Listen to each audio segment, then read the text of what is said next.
Hello, hello, and good evening, everyone.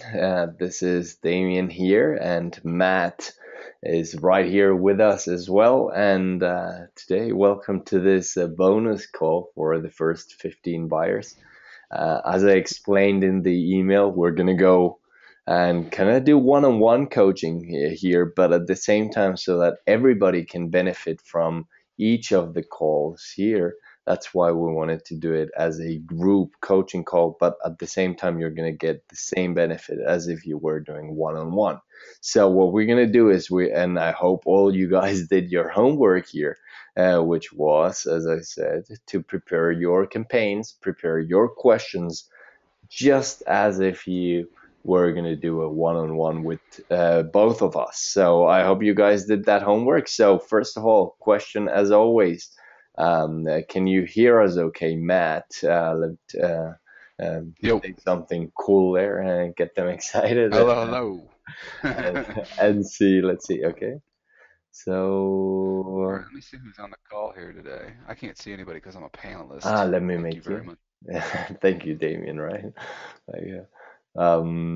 Match, make, organizer, boom, organizer. There you go. So, guys, type in if you can. Okay, Graham says I can hear you. Okay, did you do your homework, Graham? Say yes if you did.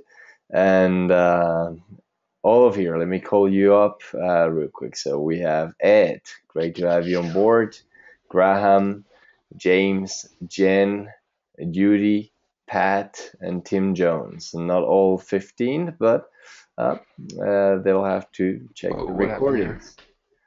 So, Graham, no, nope, in the middle of launch. Okay, launch is always a good thing, Graham, but it's a What are lot you of launching, work. Graham? Yeah, that Yeah.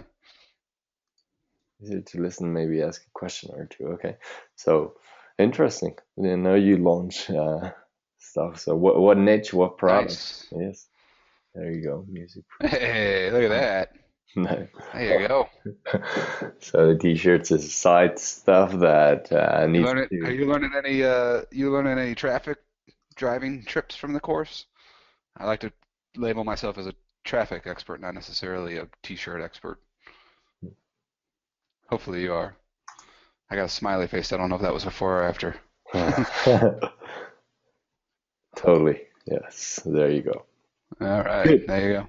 So I need more. We need a little bit more answers actually from all of you to see if you guys have some questions and campaigns ready because we're going to get you live on here to really focus on your personal and personal experience, personal problems that you've been experiencing, those personal roadblocks and so on, and really get over those because it's so. Let's see. Yep, Pat, yep. Pat, there you go. Pat is the first one probably that we're gonna get right here on the call right away. Let's do that, right? Good. So, Pat, you got your stuff ready? Because I'm even gonna make you presenter at some point so that you can show the campaigns, so we don't have to handle like be with screencast links and so on.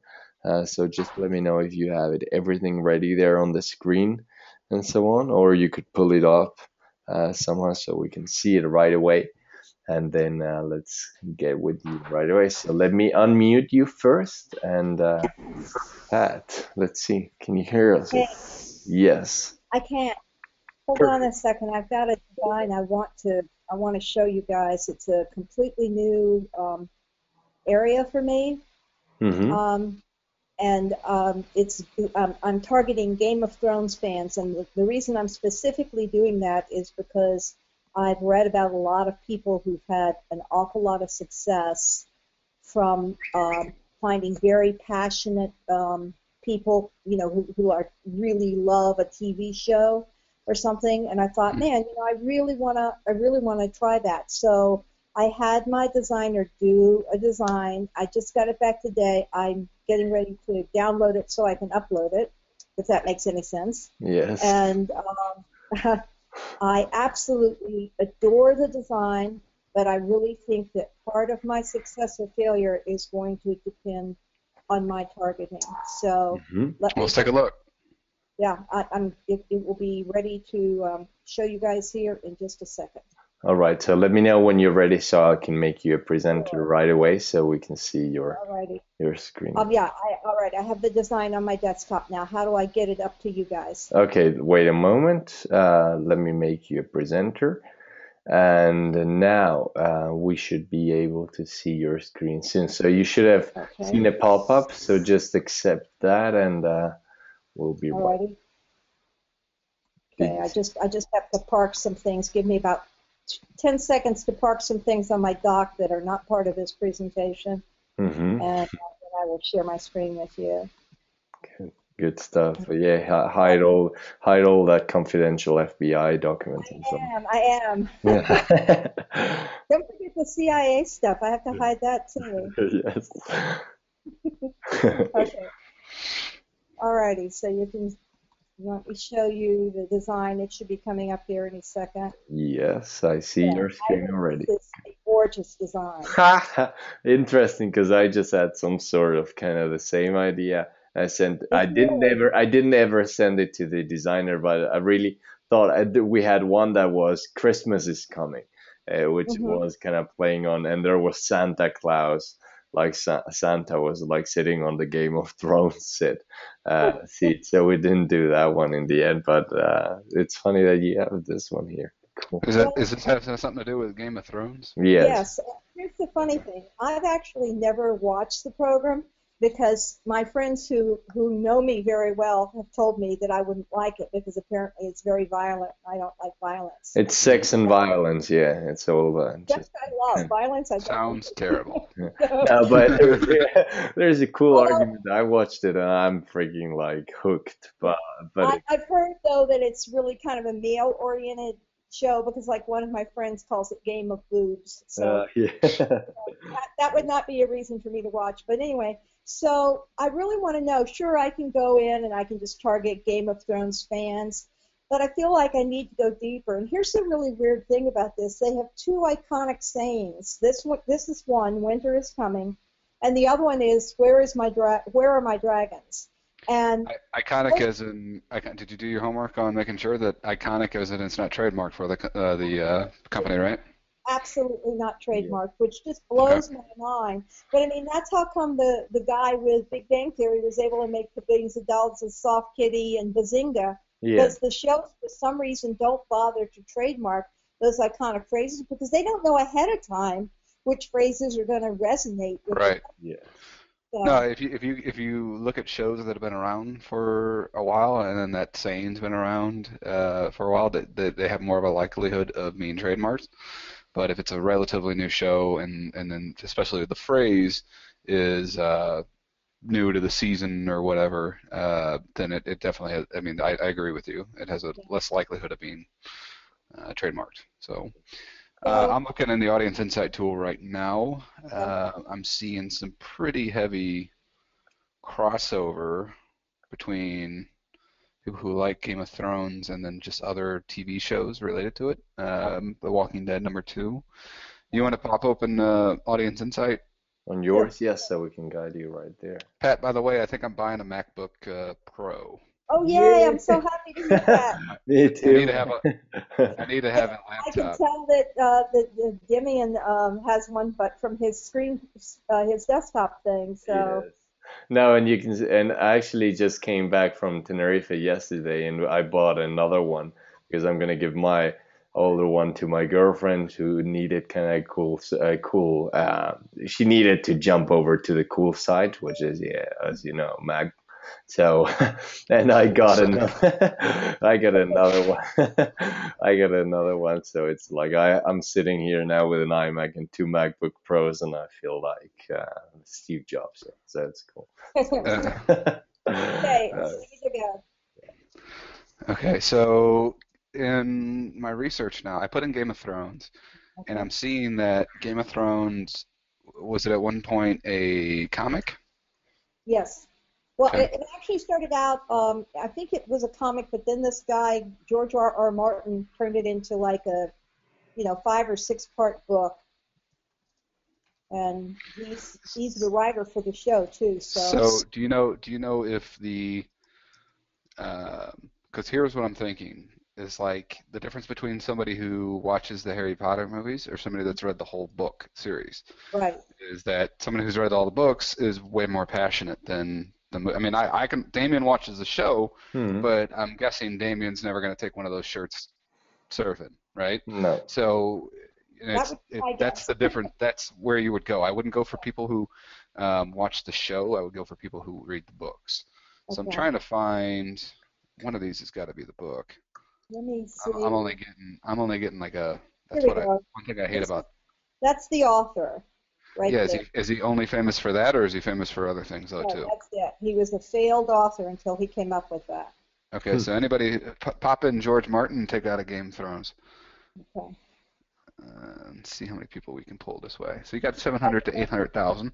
Yeah. So now you can check over in page likes. Don't do any more interest there. We don't want to dilute it. I'm going to go down to page likes, just Okay. like we showed you. I'm sorry. Yeah, page likes. Keep going. Okay. You're just looking at Down. the yeah. See, Yeah. can't you go down a little bit on your page? Hold on. Let me move it over and see if I can scroll down. Yeah, there you go. Page likes there. See? Alrighty.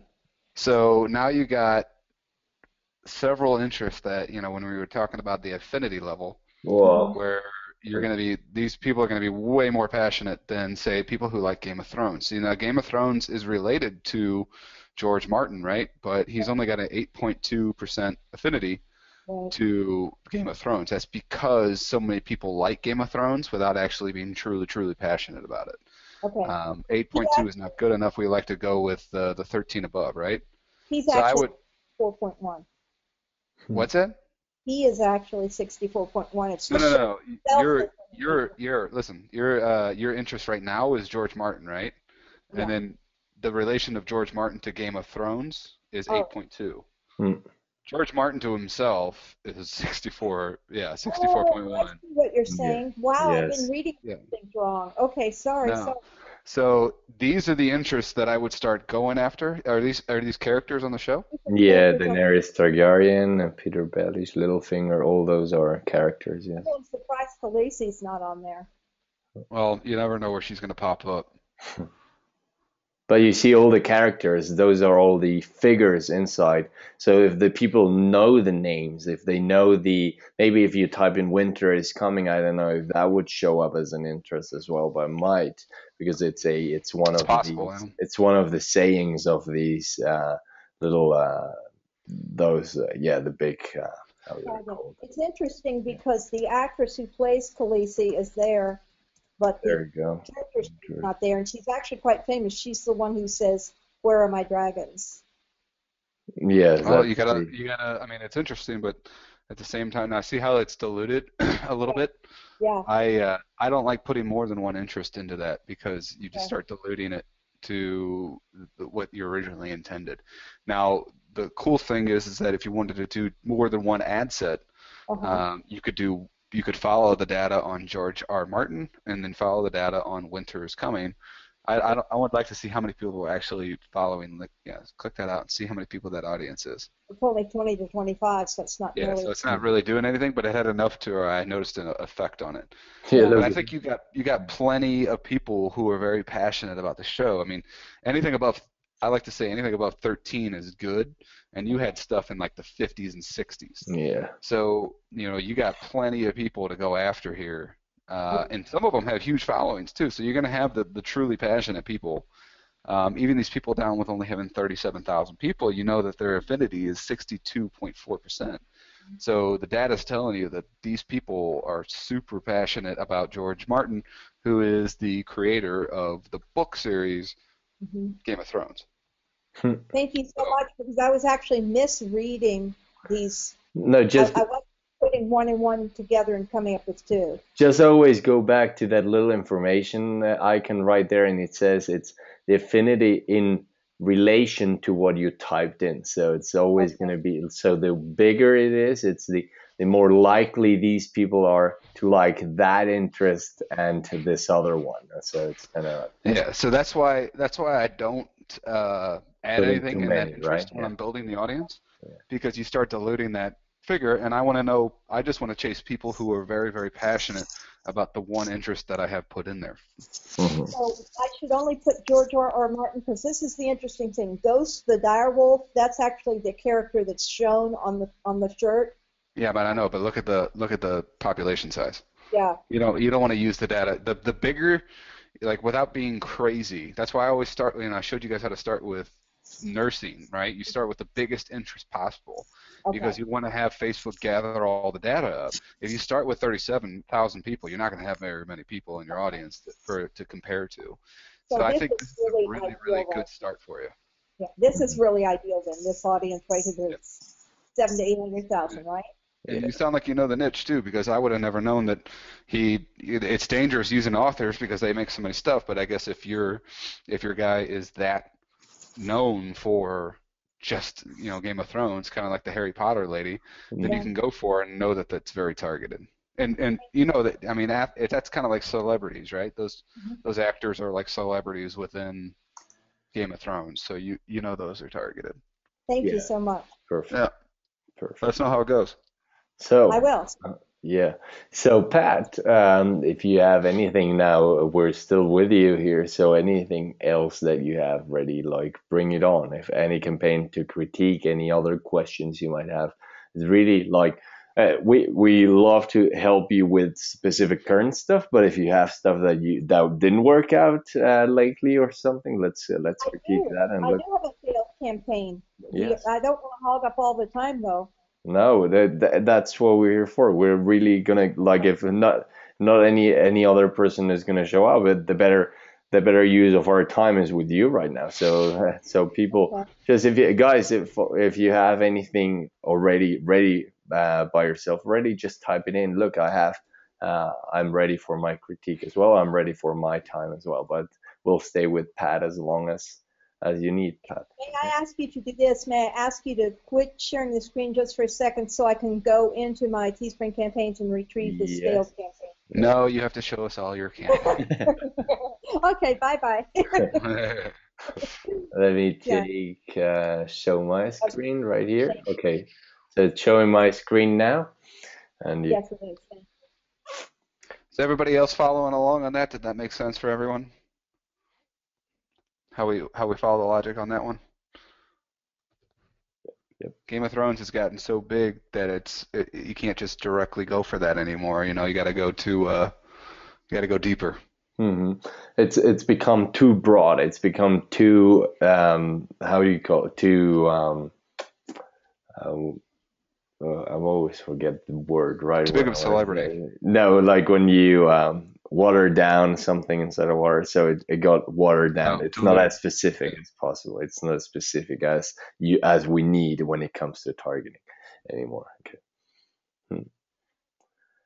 So yeah, we gotta imagine a scale. It's like too very targeted where it goes too small, where it becomes like a 20K audience as we saw there, with winter is coming, or like very broad. It's in the millions and it's not even targeted anymore because it's become too broad. It's you're reaching people that are not that laser targeted, are not that laser passionate about that interest or that specific niche we want to go after. So we want to find that, kind of imagine that thermometer, and in the middle you want to be kind of in the middle, in the balance zone, right, where it's not too broad Hmm. or not too specific.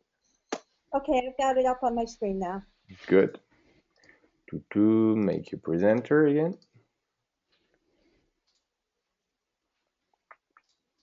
Okay. I thought this would be a great one because people are so passionate about pit bulls, and I thought it was kind of a funny saying.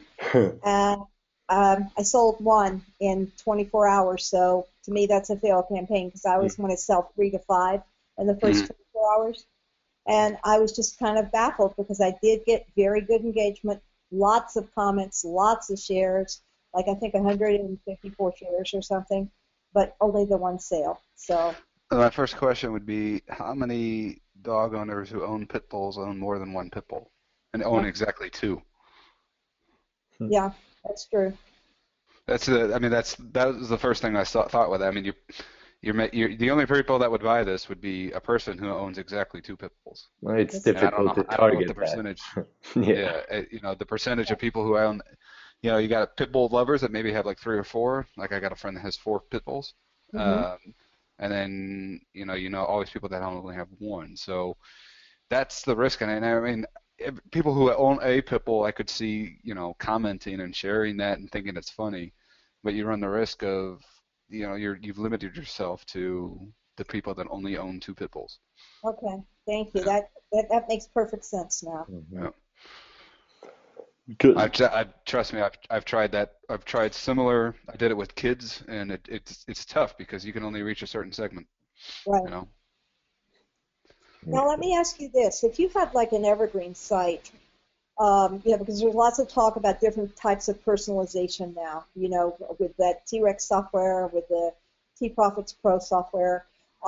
If you could like put up an evergreen site, free of a site where you had to have like a time-limited campaign, and you could go in and make a page that had variations that said like, only two things she can't resist: her pit bull and her other pit bull, and her other pit bull, or her other two pit bulls, or her pit bull and her Yorkie, or her pit bull and her whatever. Would that be more successful, you think? And then I could just drive traffic to the page, and the person could sort of scroll down the page and pick the shirt out that fit their personal situation, and I wouldn't have to worry about tipping a 5 or a 10.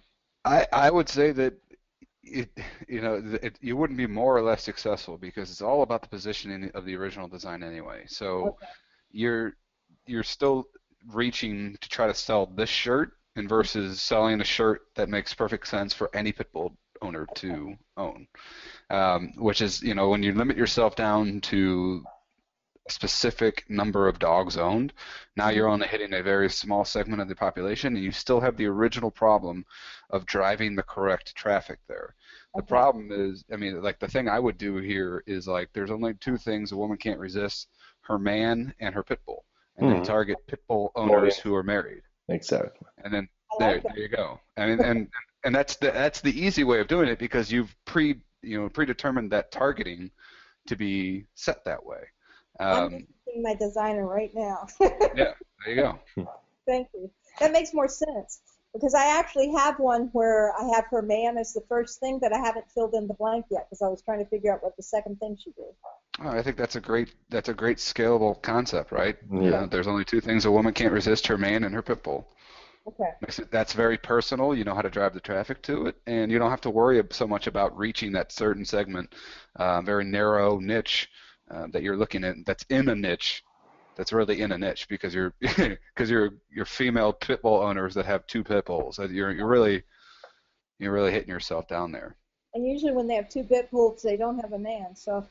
Yeah. Right. Don't drive traffic to something you don't have control over. Right. Doesn't matter if it's personal or anything. And yeah, and when you're intersecting, you're going for two interests or something like a demographic and an interest and so on, you always know specifically what your avatar is, what the person is that you're targeting. So it's more on what you just said. So I'm gonna coin that phrase. Don't drive traffic to something you don't have control over. Yeah, baby.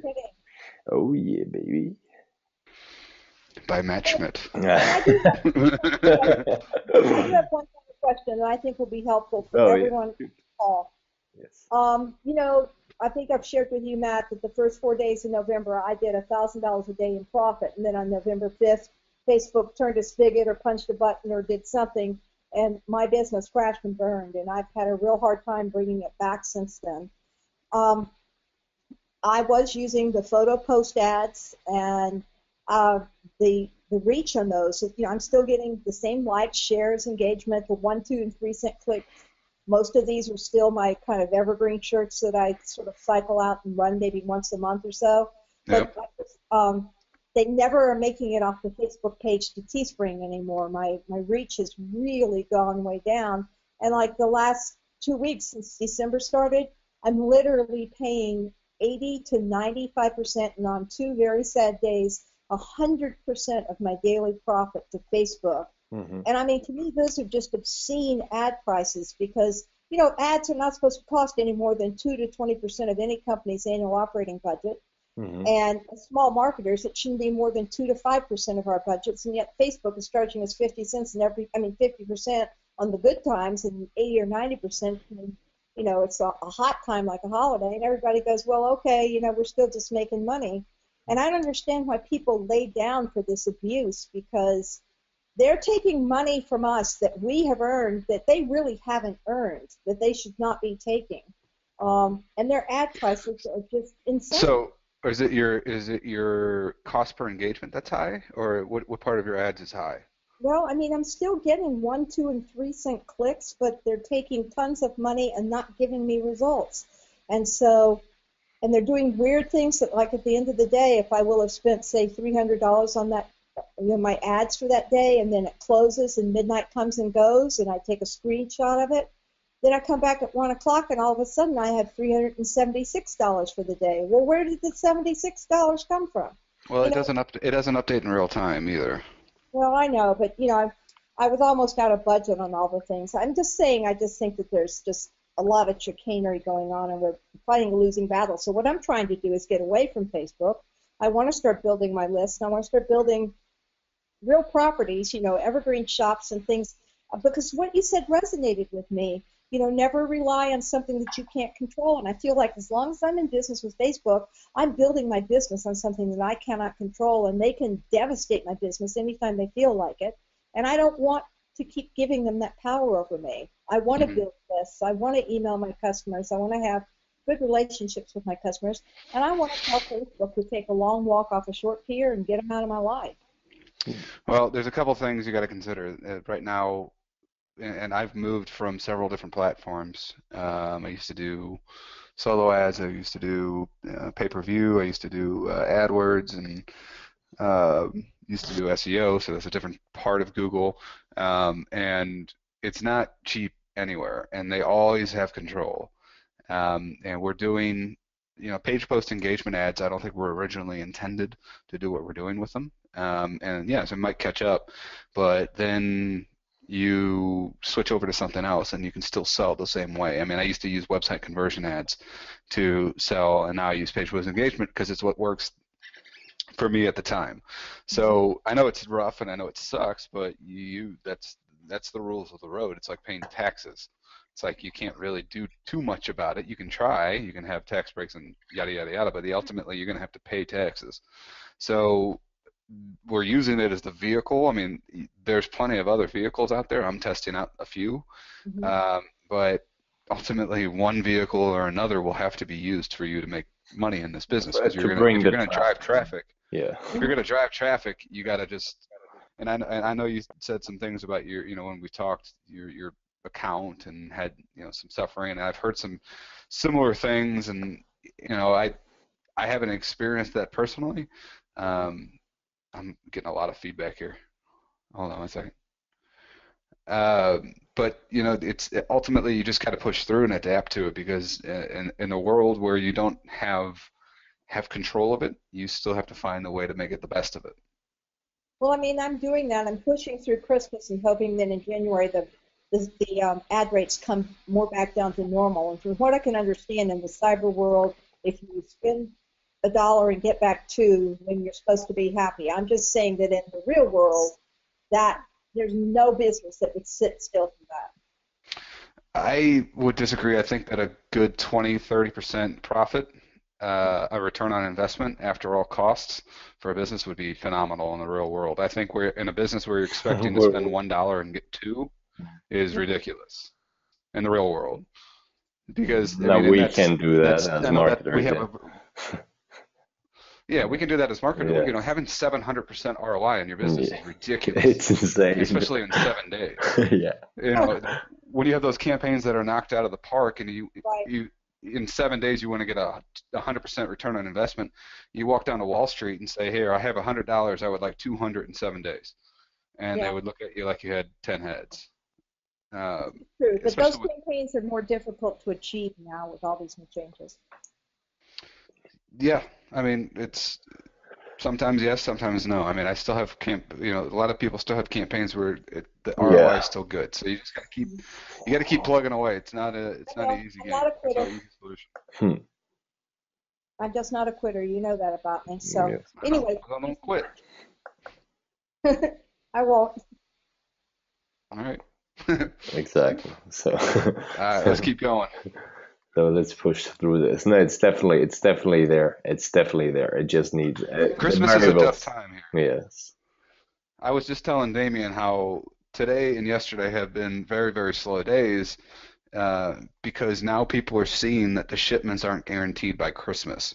Mhm. And then they're buying stuff where, like on Amazon, where it can arrive before Christmas. I haven't even Christmas shopped, and I'm going to do it probably after this call and have it in my doorstep in 2 days. You can't do that with the stuff we're buying or we're selling. So that leaves us at a disadvantage for this time period, but you can still have a ROI and still run and maintain your business right now. I've actually had several cancellations over the last 48 hours for that exact reason. Yep, that happens. Thank you. Perfect. Perfect. If you have any other campaigns or questions, bring them on later on. Let's bring Ed. Ed is actually saying Judy is saying he's on the phone and he has some last campaigns to actually look at. But Judy, if we can't bring your campaign on, if you have any way to bring the link so that we can actually pull it up right here on our screens, that would be great. Then it says I can't participate live at this time. Just wanted to give you a heads up. It's music teaching time for me, and I'm with students. I popped in to say hello during a break. Let's get out of this group bonus at this time. Catching bits. All right. Thank you very much, Ed. A great message there. Appreciate that. And okay, so we're still showing your screen actually, Pat. So see, Oh, okay. you're showing us all your confidential documents now. So let me Okay, can take you it shut me over. down? Yes, I'll take Yeah. it. I'll take it over And right you see how messy my screen top is too. away. I mean, my screen, you know what I mean, No, my desktop. I have it now. I have the screen. Um, Tim. All right, so let's bring Tim on live and let's see that. So thank you very much, Pat. And if you have anything else, again, just shoot on the messages. We'll bring you on again if nobody's coming up. So you seem to be very go-getter-ish. So we like to get you on here. So then, Tim, unmute. Let me see. Hello, hello. Yes, I can hear you perfectly here. Can you hear us? I can hear you. Yes, awesome. All right. So, do you have your stuff ready on your screen already, or? Well, here's what I was going to ask you. I don't have a specific campaign Mm-hmm. for you to look at. I had some kind of general questions. Maybe they're second level questions. Is that all right if I ask those? Well, they're all fine today. Yes, it's all specific to Okay. you. So let's bring it on. Well, you don't know what I'm asking yet, so you might object after Let, asking. let me see. We'll kick you No out right particular away, questions, Tim. right? Bye, Tim. You're kicked out right now. I wanted to ask Damien how he pulls all those women, but this might not be the right place for it. Oh, baby, you gotta come here and tan yourself. I got to have one-on-one there. Yeah, you gotta go. Okay. Bring it I'll up. get serious here. Here's the deal. I've been doing this for about a year, so I've had pretty good luck, and I had a pretty good year. But I'm hoping to kind of take this to the next level. And one of the reasons, I mean, I sign up for a lot of different courses just because I get something good from everything. Mm-hmm. And I want to say your training was awesome, and there was some good stuff in there that I learned too. So it's not just for beginners at all. Here's kind of where I'm at. I'm kind of one of the questions I want to ask you is, do you guys only use the Facebook Pixel and whatever your platform tracking is, or do you use any third-party tracking tools at all for your campaigns? I use conversion tracking pixels, and I'm sure Matt does as well. We're all Facebook conversion. there is CPV Lab out there and so on, but I haven't messed with it. It's like freaking crazy to set it up and so on. So I've heard that. Yeah, I didn't know if that was only you're just using the normal stuff like the Teespring or viral internal tracking and the Facebook conversion. yeah, so far conversion tracking has been working pretty fine with us. It's like Of course, it's buggy at some points. It doesn't show all the conversions because there are a lot of conversions that come from viral shares and so on. But it does the job. It does the job so far for us. Matt, on your end, I think, yeah. No, I used to use what is it called? FB Retargeter, which was just Mm. tracking the clicks on the link, so it helped me have an idea of I'm sorry, shared clicks. Hmm. Who is Damien? Is that you? Do you have like your speakers on or something? No, no, no. Or Do you maybe hear? I do. I don't know. No. I'm getting a lot of feedback. It's fine on my So end. hold on. Did you change anything? No. Do you hear it? All right. Yeah, I don't So hear anyway, anything yeah, while I was hearing it, so I think it's okay. I would just use this FB retargeter, but now I just rely on Facebook conversion, and then the internal tracking of the websites. The Teespring and Fire Exactly. Style both The have pretty views, good right? tracking. They show the Yeah. views, they show everything. That's why we have on my end we're using always pretty links because it shows us as well the unique clicks, and then the conversion tracking shows us the conversions, but as well then inside each of Viral Style and Teespring you can see also the sales if you track them with their respective tracking variables. So Yeah, definitely. I've been using all the. I didn't know if you guys didn't used any. I was just curious if you used anything outside of those things. I mean, obviously they work well enough to make money. I just didn't know if you had gone another level on it or anything. I Mhm. try to limit as much software that I use at one time, just because more software makes me, if I rely on it and it breaks, then it Right. sucks. So Okay. if I minimize it, that's the best I can do. No. Okay. Makes sense. Okay. Second thing I wanted to ask you about, I just started using Viral Style just Cool. about a week or two ago, and I was playing with the upsell a little bit. I was just curious how you guys handle your upsells Hmm. or what I type of just upsells you do do. same product with a Different style. $5 discount. Yeah. Well, okay. What we do is t-shirt. If we're selling a t-shirt, we'll upsell the hoodie or long sleeve or a woman t-shirt.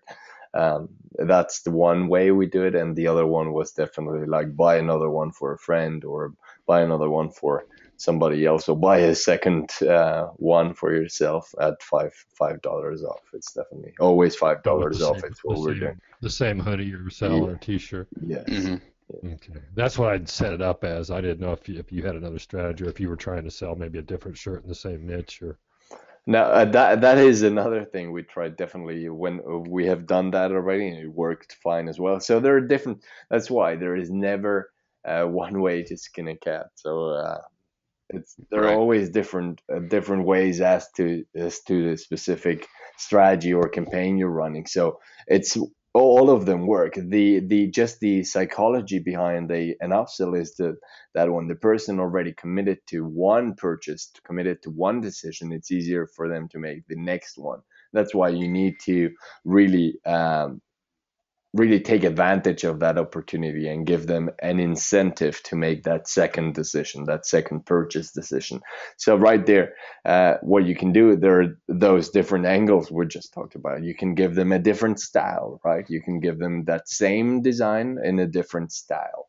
You can give them just that same T-shirt again with the same design, just at $5 off for as a second purchase for a friend or for themselves. Or you can even give them a completely different design on a t-shirt again, which has been working for us as well. So we sold some t-shirts to the fishing niche, and then we had another campaign that we had run previously, so we used that one as the upsell for the new one we just run. So, and all of those really actually all of them worked. So, but yeah, make sure you give them a discount and an added incentive that is either a different product, a different style, or the same product and style with a $5 discount as well, which is an incentive by hmm itself. Okay. Yeah, I kind of played with it with just the same one, and I didn't know if you. I mean, you guys have probably run more stuff through there. I just was curious if there was one was working better than the other, or it just probably maybe depends on the niche or the Yeah. design and all that. And the real problem is there's no uptake percentage tracker. Asked Tom to add that. I think it's going to be in like the 2.0 version. Hmm. But it's really hard to track when you have a couple hundred sales. How many, and when you have I got like 86 campaigns open right now. So, it's hard to track every single one of them and to know which upsells are working and which aren't. So, I just do the $5 same design, and buy one for a friend kind of thing. Hmm. Okay. $5 That's kind off. of how I set mine up. So I guess that's probably until they tweak some things, that might be the best way to go for now. At least you're getting Yeah, something on it. So I know I've sold some of them because I see my little plus signs in there. So right. okay. Um, Cool. One other thing I've got, basically what I've been doing is just I've got a bunch of different niche pages and pretty much just ran shirts on them. Just set them up to run ads. A couple of them I had a couple posts or whatever, but I really haven't done much with them. And I probably have 4 or 5 that are over, between 10 and 15,000 likes. And Nice. I know you talked about setting up some pages and doing that. I know they made the changes as far as reach on pages. Do you think it makes sense for me to try to build out some of those better pages in my top niches, or? Uh, Yeah, I mean, it doesn't hurt you. There's still organic reach. If you wanted to run, if you're going to stay in those niches long term, running shirt after shirt after shirt in those makes perfect sense, because you can use that page to test new designs, and then just keep it maintained and have your VA or whoever post content on there, and just let it kind of run in autopilot behind it. Okay, yeah, well, that's one thing. Unfortunately, I don't have a VA yet. That's on Oh, my you need list to of hop on things. that, man. Yes, Yeah, and I know, then I know. definitely keep that organic. Yet it's been lower and lower every time, but it's still working a lot. There are a lot There's of still some people. Yeah, traffic. And you can there's still do a $5 boost to your page and yeah. get tons of engagement from it. And that'll be a $5 test versus a $20 test. Right. And I like your strategy of, posting that stuff where you showed like posting stuff from Pinterest and see what gets the most likes and just Yeah, to get, absolutely. ideas of what the niche is thinking. So, okay, well, I guess it's another asset that I have. Yeah. And then the other final thing, I guess, is are you guys pretty much just sticking with Facebook traffic, or do you do any alternate stuff at all running your shirts? We're working on different strategies now. I'm actually already diving into that YouTube traffic. I actually run some ads already. So far, they've been they've been pretty bad results on there, but we're tweaking the way we do the video ads, the way we actually do the targeting, and so on. But it's once we have it cracked, it's definitely something we'll share right away. And Are Matt, you you're doing are you doing YouTube overlays, or are you doing a different type? YouTube in stream ads, so they're showing before the Okay. video, and it's pretty cool because you can target a video or a channel that is specific to that niche, and it will show on all their videos and so on. And there are some cool cracks that we actually found out already to not pay when the person actually clicks before a specific time frame. You don't pay the click. Actually, it's almost like free traffic, even though you're doing paid traffic. So there are some cool some cool hacks in there that we're figuring out and finding out by studying it and so on. But it's definitely difficult because the traffic is a little bit slower and this, and then on Facebook where you're just paying, you get a ton of traffic right away. On Hmm. YouTube, it's dependent on the views, on the activity on that channel, and the activity on the video. So it takes a little bit Okay. more research and so on. And Matt, you're doing Twitter ads, which in fact I'm starting to test as well, and that's I think a good source as well, but expensive actually too, right? Yeah, it's definitely different. So it's like starting from ground zero on Facebook again. But Twitter is cool. I think there's a lot of reach and a lot of potential there, but they're still a very young platform, and it's kind of difficult sometimes to keep my mind focused on doing that. Mhm. It's a bit frustrating. It's in its early stages, but I know some people are doing pretty well on Twitter. I also met somebody very recently when I went out and saw Don, we're gonna work together and try to figure out how to do AdWords and T-shirts. So how to make that work. I tried that and I lost about 2 grand. Were you doing just straight AdWords, or were you doing display network? I actually bought. I partnered with a company to help do both. So there's ad text and display. So we tested about $2,000 to try to get traffic. I think we sold about 40 shirts for $2,000. So not. If you were getting $100 a shirt, it wasn't Yeah, worth it. but he was like, "Oh, we gotta gather the data, and then it'll be all sunshine and That's what they what's the call saying, buying rainbows." data, isn't it?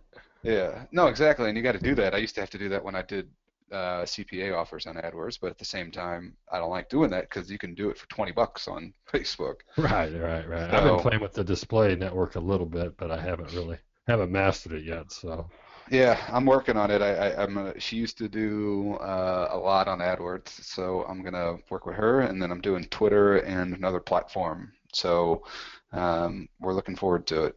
So look forward to the Google ads cracked and the Twitter ads cracked. Yeah. Oh yeah, I'm all coming, about cracking. coming soon. I'm about cracking as much as I can now that I don't have to do these on the day-to-day basis. So And final thing also, do you guys do any kind of your own store at all, or are you just strictly sticking with the other platforms? Actually, as far that's as the like plan on my end, is to really build up its own brand. But it's always gonna start. The process is gonna be take a niche as we do right here, test the T-shirt first with Teespring or Viral Style or some of these campaigns, and once you have it, you've proven the design works, you put it up on your own store and so on, and then you have it on Evergreen. So you build up at the same time you're doing the process as we are teaching. You're also building a brand and building your own store and so on. So that's the goal I have in mind, and I'm definitely working towards it with the team already. So it's going to be cool because you really, as you mentioned earlier, you want to have assets, right? And not only like one-time campaign sales. You want to have, once you have proven that product to sell and that niche to sell, why not make it evergreen? Why not have it on your own store and be able to sell it over and over and over again? So that's kind of, there you go. Definitely a cool goal to have and to work towards. It's more of a long-term business strategy. Right? Okay. Mm. Yeah, I mean that's kind of what I'm thinking. Looking down the horizon. So I guess the yeah, first thing I need to do is get some people to take some of my burden off my back. So Yes. yeah. I mean, you got to think about it too. Some of the shirts and some of the stuff that we do in this game are not fit for long term. So if you're going to go for a shirt that has 7 layers into it, if you're like we were just doing with the pit bull man, so you're going to marry pit bull lady with this and this. It's not going to take real long for somebody to see that whole niche to see that. So, or is that going to be worthwhile for you to create a store and a brand around? Probably not. But if you can get like a nurse shirt or some of these, or like firefighter or some of these huge ones, huge niches, then you can create multiple shirts within that and still give more and more people and get drive all that firefighter traffic there to pick from one of your shirts. Hmm. So when you're building your store and your brand, make sure that you're building it with the right kind of products in it. You don't want to niche yourself too far down. Just like larger niche with more general interest. Just like they say on Shark Tank, yeah, if you're too niche specific, then you're going to screw yourself in the long term. But in this game, it's perfect because you can enter the market and you can retract from it. No harm, no foul. But if you're going to be your own guy, you got to be more long term. Look at things different. Okay, great. Yes. All right, And like guys. Well, I yeah, I was gonna say, appreciate your help tonight. I'll let somebody on. So I just got that new upgrade from Facebook on my ads account. So they just set me up with a nice little line of credit. I assume you guys worked on something like that. So I'm ready to fire it up for 2015. Nice. I'm sorry, I cut out there. What happened? Oh, I just got hooked up with that line of credit they're offering. I don't know if you guys. Oh, nice. So they put a nice carrot at me. So I needed to So make you're a sure. big spender on Facebook then, huh? I have been lately, so hopefully I guess they want me to spend more, so they're giving me more rope to hang myself. Good. Hopefully I Yeah, don't I'm get in looking forward to trouble. that. I don't know how much money I got to spend, but I guess I haven't spent enough yet. I think it was 10,000 a month for multiple months. But I had in October and November I probably went over 6 figures. So I think that probably skewed mine a little bit. In a month? Well, in 2 months Oh, good combined. for you. So it was Hmm. a pretty good run. So hopefully I can keep it into 2015. I've done that and I haven't Absolutely. been given that line of credit. What is that? What is it? It's like you get. Well, they're offering it's basically an invoicing. So Uh, instead of billing you as you go, what they're doing is it's kind of a cool setup. They give you a ah, line of credit. They invoice you once a month, and then you have net 30 to pay. okay, So your early money you can actually float for 60 days. So, okay, gotcha, gotcha. and they're offering some pretty large chunks um, available. Mine's 150,000, which I'm gonna have to do Nice. some work to get to that level. So I just applied for the max, and they gave it to me. So. You Awesome. applied for it? Well, they sent a thing in my ads manager last week. It popped up that notice. Oh. I don't know if you saw Mike Nelson. Apparently he got one too. So I must be important if I'm in his club. But I think they're maybe rolling it. It just came out like within the last week, and I've heard other people I know that were pretty big players that hadn't gotten a notice. So it may be something where they're rolling it out in increments or whatever. Yeah, they Yeah. tend to do But that. So anyway. now I just applied. And I have a corporation I've had for about 15 years, so I don't know if it's good or bad, but they didn't ask for any credit information per se. I know they checked the DNB, but they also didn't ask for any personal credit. I didn't sign personally for anything. So I'm sure they know who you are. yeah, I'm guessing old Zuck will find me if I try Yeah. to screw him over. So that's not really the plan. But I was just No. surprised how simple and easy they made it. I mean, it was a pretty fill out a short form, send it in, and they sent me back a thing to sign digitally, and then they said go for it. So Yeah, that's awesome, man. so it's I look pretty forward to cool. that too. I haven't seen that yet. Maybe I gotta spend some more money. Well, open the wallet, Matt, and show Mm. show them the money, baby. Maybe I paid to. I don't know. I max out my credit card every. I think it will come for us anyway. I It's think it's coming. just I just think they're doing it in sections. I mean, Yeah. I think they had a thing. There was two girls handling it, so they may not be. They probably have enough of them that'll probably take a little while to roll them out and I'm hit pulling up the. my total spend right now. I'll see how it's. I haven't seen it in a while. I know they said the requirement was just to have spent 10,000. The minimum requirement to have spent 10,000 a month for. It was either 2 or 3 months in a row. So I mean, it wasn't a Oh my God. huge bar. So I would assume if you're doing pretty good numbers, you're over that amount. So it I may would. just be Yeah. a time. I'm more in like the. Yeah. I'm I sure should. I they'll. should I'm sure qualify. they'll catch up with you. I may have just been one of the early adapters where they. Well, good for you. You're making us feel like So, shit on our last one. Yeah. hey, if you guys have to borrow some money, let me know. I'll JV with you. Sounds good, actually. No, I'm just kidding. But yeah, it's kind of cool. So I guess I feel fortunate there. Been treating me right so far. So I got to use it with responsibility. Yeah. Good. Like, Yeah, net 30 comes pretty quickly when you spend Yeah, 150 yeah. grand. Don't overfloat. You over leverage and they cut your legs off. So Yeah. you know how that works. Commodity days. So It'd be okay, interesting to guys. see how that affects their financials, though. Yeah, I mean, I don't know how many, I don't know what if they have a certain number of people they're releasing it to, or how many people qualify for that. I mean, I don't know. I mean, obviously Zuck probably has a lot of cash laying around, and he wants to, sell you as many ads as he can. Oh, they got plenty of cash, yeah. So I assume they want to put it to use and encourage you to do more advertising. So, which is the name of the game. So. yeah. Yeah, just thinking about how many people could actually utilize that. I mean, that changes your whole the cash flow game. Hmm. Damn, I mean, Pumping if I that could much just money turn it out. at 30%, you could make a pretty good living doing that. Oh, yeah. So, well, hopefully it'll be a good thing. Hopefully I get that thing maxed out and have a different kind of problem. Nice. So All any right, man. Well, take care. Okay. Thanks for coming. Thanks for asking. Have a good evening, guys. Thanks for yeah, all your help. same. Appreciate Yeah, it. Any other question, bring it on, thanks. okay? Good. Okay. Thanks, Tim. All right, so we have Judy. Judy actually is on his phone, so he's sending in his own screencast links. So let me see, Judy, if I can unmute you. Um, if we can hear you, okay. Hey, Judy, can you hear us? Yes, I'm here. Perfect. Now I can hear you perfectly here. Matt, can you hear Yep. her? All Yes. right. Cool. So I got your, let me see here. So that's the 1, 2 I see. And here's the other one. Let me copy that one. Huh. So Matt lost this niche.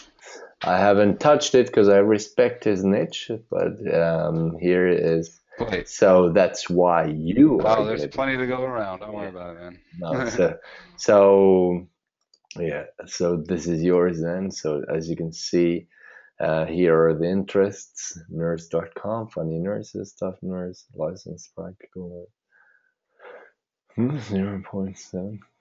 Not too bad of a CTR. We're going after always like now over 9% and so on always, but I don't know. Like you know your nurse niche much better than I do, so all yours, Matt. Okay. I can't really see too much. I like the design though. Huh.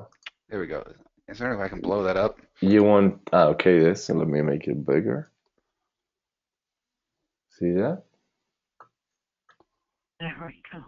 Can you see it now? When I start speaking, you'll have to excuse my voice. I've got a bad cold. That's sorry to hear So that. I It's time. Tis the sound a season. little scratchy. Can you hear that? Let's see. Well, it looks like you followed man, that feedback is killing me. Uh, Looks like you followed the audience insights trick. For the most part, the nurse educator, I'm not entirely sure if that should fit in within that because that might be somebody that is teaching nurses versus being a nurse. I found that the Chamberlain College of Nursing is not a good niche, good interest. All Just right. FYI. For whatever reason, it's just never responded well. And I mean, other than that, 7.2% is not terrible. But you know, before actually scaling, yeah, I would say that I would like to be in the 9 to 10% range. Let's go back over. Did you have a picture of the ad? Of the ad itself. I do. I can give you that in a minute. Okay. What I did do was segment into 6 different, mainly age groups, and mobile and desktop, just like what you taught. What I'm So what are we showing, looking at right now? Is desktop? yeah, what I'm showing you right now is only one of the 6. You know, after 24 hours into the campaign, I was able to shut down 3 that just weren't giving me much regarding mainly age groups. And then I just really focused. I only spent 5 a day on each one.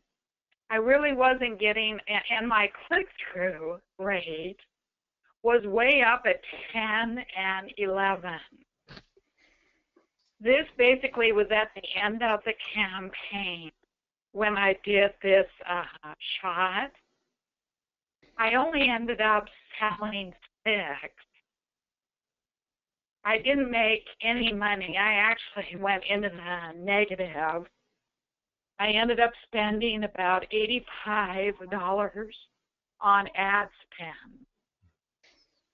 So I don't know. I really feel I'm doing well on target, but I'm thinking that my design.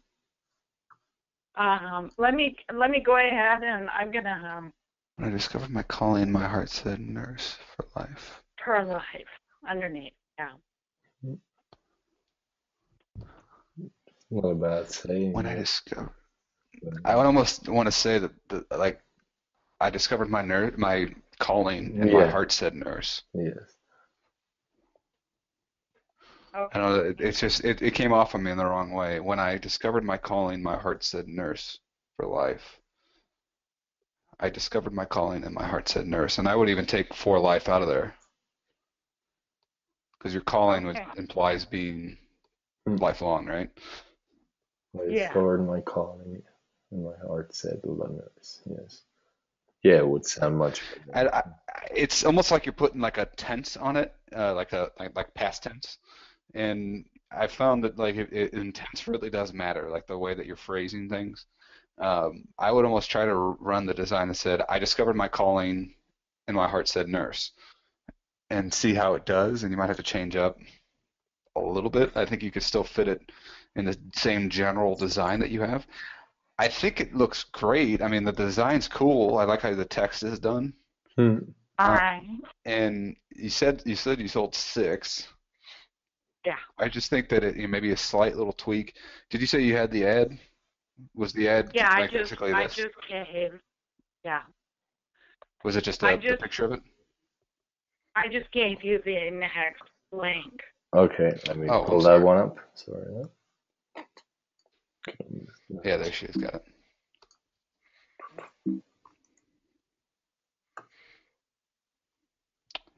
What does it So you say? said you spent 85, you sold six. What was your profit margin? Well, my profit ended up only being 51 as a payout. Yeah. Look at this. Okay, there you go too. I Hmm. can't. I mean, I would want to see that like on a mobile setting, but those letters are getting really, really crunched together. Hmm. Yeah. Well, what do And you some people might do? What do you do in that situation? focus on one design and pump up the either go hoodie or go main shirt. Just make sure that they can see the design. Yeah, you can see. Because Well, to be honest, the one you're looking at was my retarget ad. Hmm. oh well, let's look at the real one. Well, if So this is your retarget too, then your then retargeting this needs is to be another very website conversion or click to website. good. Hmm. And for retargeting, What was that? Matt. Yeah, go ahead, Oh. Damon. Now, for retargeting ads as well, what Matt said is you go and do a website clicks ad or a click or a website conversions ad. And what I wanted to say is for a retargeting ad, this is way too much copy anyway. You just assume they saw Hmm. that already, so you don't even have to do again a put a headline that qualifies them, like for nurses, tell your relatives and friends and so on. What you would just say is, hey, did you like this? Or hey, did you miss this one? Or did you forget to check out? Here's another, here are the other colors, or here you can see another style, or click here to go back and check out right now, something like that. Or uh, did you get distracted? Hey, here's the link again. Click here before the campaign ends. Something just very simple, very punchy that takes them back to the page and gets them to check out. So let's see Okay. if you can pull up the main ad that you run. Um, And as So well, yeah, yeah, is it just a Matt. coincidence that the click-through rate is almost similar, the exact same for the retargeting ad as it is for the? I think this is maybe in. that was, yeah, maybe maybe I did the wrong. Uh, Sorry, I noticed weird stuff like that. Sorry, that's kind of my style. Yeah, there you go. yeah. It's the same one. Give me a sec. And Let me see. Maybe that was. Oh, no, it's that the was same one. my original ad. Yes, it's the post. Sorry. Oh, here. I got my other one. Give me a second. Hmm. That's actually this is the.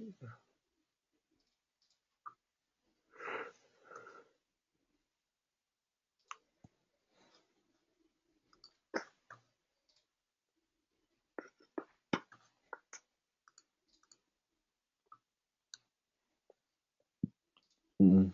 Mm. So as well on here, the ad copy for the main ad is definitely making definitely as well like pushing this link down below the see more link most likely here when it shows up in the no Well, this yeah, is the mobile view, right? Uh, yeah. it is the mobile, Damien, yes. um, It is there? Okay. Actually, all of my lines, all the text fit on one line. Mm-hmm. But when I went over onto the report, Facebook squeezed, so it moved text onto a second line on everything. Mm-hmm. So for viewing purpose, they were all on one line. So it And did look better. yeah, so it's the mobile placement. That's why it actually changes it up. So when you're creating the ad, you definitely need to Okay. look at how it's going to look on mobile, and you can do that by when you're creating in the ads manager, you can go and look at the mobile preview and see how it's going to look like, and Ah, definitely make sure you okay. write it in a way that it doesn't pull down. Because if the link was here and it was as it's a long line, it will end up when you do the mobile responsive theme here, and you this line actually is right here on the normal newsfeed ad and right here on the mobile, and that's why they pull it together. So that link might have ended up here, and that's why they just push it down to the next line. So you need to look at Okay. maybe shortening this part up here so that the link is right below and full right away. Okay, or All so right. definitely look at that preview. Then okay, so this is the retargeting ad, right? Yeah. Retargeting. Yes. This is the Okay. here to work. Yeah, so I didn't see a whole lot of people. Hmm. Well, that's one of my other really big questions. I am very new to internet marketing. Uh-huh. I mean, very new. And learning all this and watching the videos over and over and over again, one of the items that has really stumped me, and I've seen a couple of other folks in the group and even over on the lab, because I own Facebook Ads Crack also. Mm-hmm. And now that Facebook changed the retargeting and the ad setup into ad stats and all of that, when I went over to do the retargeting ad and fill in all of the blanks, I'm still not doing it right. And I was really hoping, if you don't mind, going over right now and just make up, a new campaign and just go through the retargeting setup, because even Teespring said on this ad, I ended up with 2 different pixels. Huh. So I'm still doing it wrong, and I know I'm missing. You don't have to, once you do the default pixel, you don't have to change it. Mhm. You can use the same retargeting pixel. Retargeting is different than conversion. You can use the same conversion pixel for every campaign, Mhm. but you don't have to do that for retargeting. I want to say one thing about this image that I'm seeing right now. You have a lot of real Okay. estate here that you could be using that you're not, and you're not making it easy for your target to see the design. You're not Okay. you're not anywhere close to the 20% textual, and I've been told by my Facebook rep that This that doesn't doesn't. apply to Yes, shirts. exactly. Yeah, so it doesn't apply to shirt products. So you can appeal that and get a win, but you can kick up this shirt to make sure that they see it. Now, this is a retargeting ad. They know that it's a shirt. You don't have to qualify them there. You don't have to make sure that they see it. Make sure that they can see that design again. Right. You don't want anybody with any kind of, like, I'm on a 27-inch screen TV right now, and I can still barely read that. When I discovered my calling, my heart said, and And now it you have has some your fun text is, stuff. Yeah. yeah, your I don't, like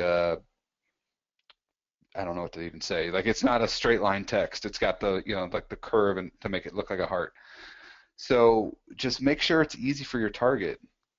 and use that real estate of that ad to make sure. So pump that up. I would even have my main ad for this just be that black shirt if that's your main item. And then on this retargeting, then you can bring in the other products that say, here's a hoodie if you didn't like it. Here's another thing if you didn't like the black shirt. And so you could increase that black shirt in this ad and then kick one, maybe two other hoodies to the right of it to show that that has options. All right. And then in your text here says, shop today through Cyber Monday. This is the last chance. That doesn't really tell the person that they already saw this, they forgot to buy, and they'd better do it now. This is the last chance you could probably keep, but shop today through Cyber Monday doesn't give them anything. No call to action there. You got to say, did you forget to buy? Buy yours today. Something like that to make sure that you're motivating them to purchase. As far as Damien, do you want to do it, or do you want to throw me the screen? I'll just send it over right now. There you go. Boom. This feedback here is killing me. Yeah, I don't know why it is, because I hear it all perfectly now. Might be on your what are you you guys seeing? Are right you now? using the iPhone? The iPhone? No, Plus? I'm on my laptop. No, I Yeah, got my headset. Matt. What are you guys seeing right Matt, now? you do have a lot of feedback. I can hear it. Yeah, hold on one second. I'm wondering if my mic's on somehow. Now it's. I'll just talk at a lower. Oh, there it is back. Let me make sure here real quick.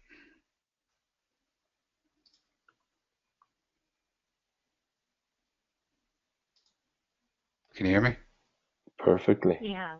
I can hear you perfectly.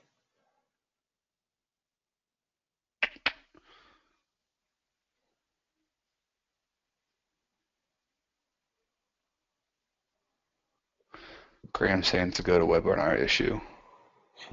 Might be. Anyway, what screen are you saying? Yours right now, it's good. Yes. The ads manager. Okay. The create audience. Are you seeing? What are you Now seeing? your audience insight. Oh, okay. Wrong screen here. Screen number 2. All right. Right. Now you see my ads manager? Yes. Yeah.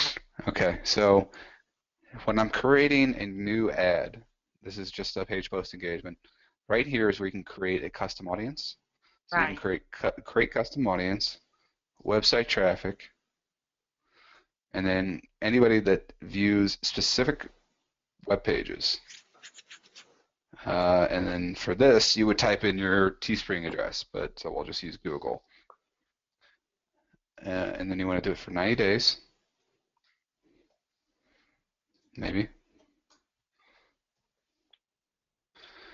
And I don't know what exactly this does. I do. It's like it goes if you had the pixel already installed on your website. This is like we were doing on Teespring and so on. It doesn't work, but when you have your own domain and your own website, when you're putting, for example, my Limitless Marketer one, if I tick that box, it's gonna find all the other retargeting audiences and so on and analyze them to actually see which ones landed on this domain I'm putting in, this URL I'm putting in right now. And Gotcha. So if you're doing this from start. Yeah, if you created one retargeting audience and then you maybe say, oh, I forgot to add another rule, and you can't edit that actually when you put these people who visit specific web pages, but you actually wanted people who visit specific web pages but not others, and you want to create that new one, you can include that past website traffic, and it's going to see that other retargeting audience you set up and use, and include that in your new retargeting audience. But for Teespring and so on, because we don't own the domain and we don't own the website, it's no use for us. No. So, gotcha. So I always tick it off anyway, so that makes sense. Yeah. So create your audience. So now your audience is created, right? So this is just for um, a new custom audience, but you're always going to use the same pixel for each custom audience. The only difference is that it's going to be specific to this URL page. Exactly. So I always exclude this from my initial ad. Right.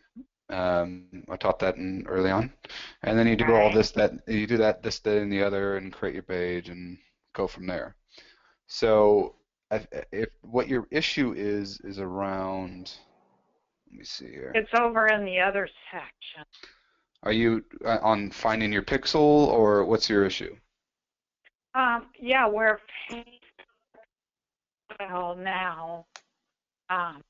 Yeah, this I understand. It took me 90 days, but I finally figured it out. Okay. It's where you go over the other area, and you have to go down and fill in all of the blank. On Teespring or on? No, on Facebook. Okay. Hold on. Where you go, yeah, where you create, yes, the audience. Okay, so your issue is around understanding which. Create the ad. I'm still very confused. But yes. Yeah, I mean, if this is your pixel, well, let's just go through all the steps. So this is your pixel that you're going to want to take right here. It's the same one for every single ad. So you want to take that and you want to put it over in Teespring or Viral Style or wherever you're using. Then you're going to go back over when you're creating a retargeting ad. Pretend this is a website conversion ad. All you're going to be doing is using that custom audience that we just created, and you target it with nothing else here. I mean, you could qualify it a little bit more if, like, you thought a bunch of men somehow got into the page. Yeah. But I would leave it. I would leave it wide open. Exactly, because the people are already qualified. So if they already landed on that page, it's because they were interested. So just leave it completely without filters. It's like... Right. And that's really it. No, there's. I'm sorry for lack of knowledge, but there's that other area where you go in and you create. I thought it was a retargeting ad. And Damien, you put a video where you go through it. Is that the power editor? Is that the power editor you mean? You literally don't have to do anything. You don't have to use it. Yeah, it was at that point, but now they updated where you can exclude the custom audience straight from here as well. So that's why now we can easily create the retargeting ads right in here. No. I mean, you're done. There's nothing else for you to do here. I don't know. I'm not sure what exactly we're talking about, but this is it. Well, Damien, we're right. I decided I wanted to start using Power Editor on all of my ads. And when I went in there and I started learning it, I watched a couple of videos. And then they altered it recently a little bit. They always do. And when I went down it and started, I mean, are we able to go over there and look? Because, Damien, you mentioned that you were going to Power Editor on everything. You're not wanting all of your shirts? I know, creating the unpublished post. That's what you mean. Yes, the dark post. Okay. Oh, that's not a retargeting ad. It isn't? No. You can make a dark post retargeting ad, but you could make, a dark post for anything. Mm-hmm. Dark post, all a dark post is something that is excluded from you being visible to your page. Using your page, but not putting it on your page. Right, and I understand. That's not a retargeting ad, though. Okay. So I'd say just stick to this easy transition. The Power Editor, the only advantage to the Power Editor these days is the ability to duplicate quickly, like I showed you in one of the webinars. There's no real advantage anymore. They want this ads manager to be as robust as possible. So they're And the including power the editors, features slowly into the entire Ads Manager, everything that they have yeah, there. the power editor is the testing ground for the features that get rolled into the ads manager. Can you create unpublished posts from straight from the Ads Manager already? No, not yet. I think that. No, Oh I well, don't know right why you here. would create Yes, an yes. unpublished post though. Right here where you click the plus button, there you can create the post right away, but I think it's published. Um, Yeah, it's published. yeah, the unpublished, why we do that, Matt, is because we don't want them to show up on the fan page anymore, because there are people Right. either on one end, there are people looking at the pages that are finding or copying pages and so on, and on the other hand, it's not on every T-shop page you want to have everybody on the T-shop see the t-shirts that are Yeah, to just one specific segment, but yeah. I guess it's just if your shirt's going to be popular, it's going to be found either way. Hmm. And I mean, it's going to pop on Pinterest, it's going to pop up on the Yes. several tools that are available these days. It's really not worth my VAs or my time to do the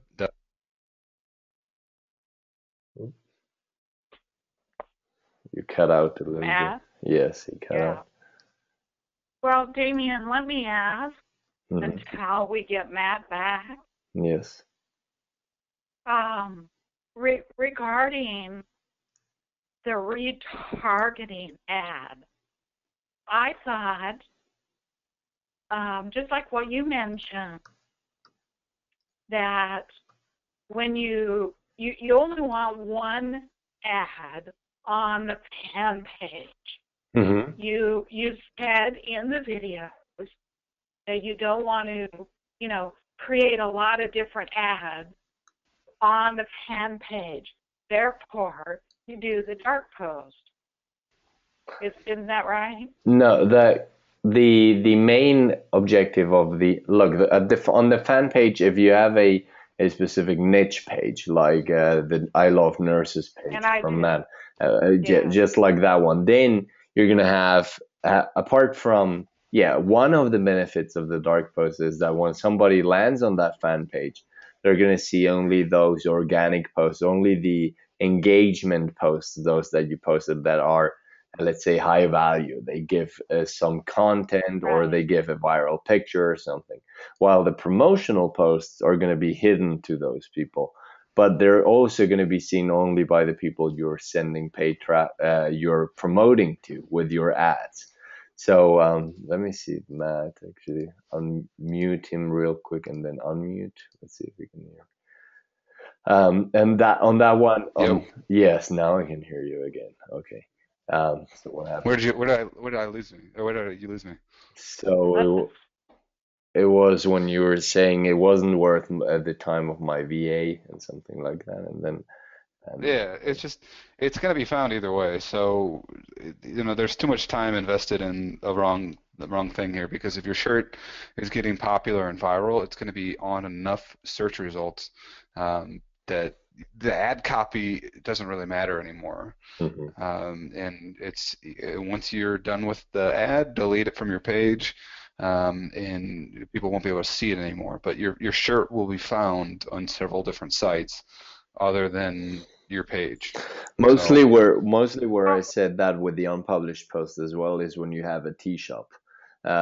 People, if people yeah, find your tea shop and it has already over 20,000 fans like mine has, and it's just a source of inspiration for copycats. They just go to your tea shop and see hundreds and hundreds of scalable concepts that you've run that worked, and they can or they can see when you are jumping on a scalable concept and jump on it at the same time like you. So that's one thing we didn't like. So imagine you have an amazing concept, you're testing it with the first 5 niches as I taught you guys, and then suddenly all of a sudden somebody sees that this concept is working great and start jumping on it as well. So it completely messes up your scaling into this concept and different niches, because you're going to have another person going after it. So that there it's really valuable to create those unpublished posts. But then when you're doing niche pages, as Matt does, it's definitely not worth it. It's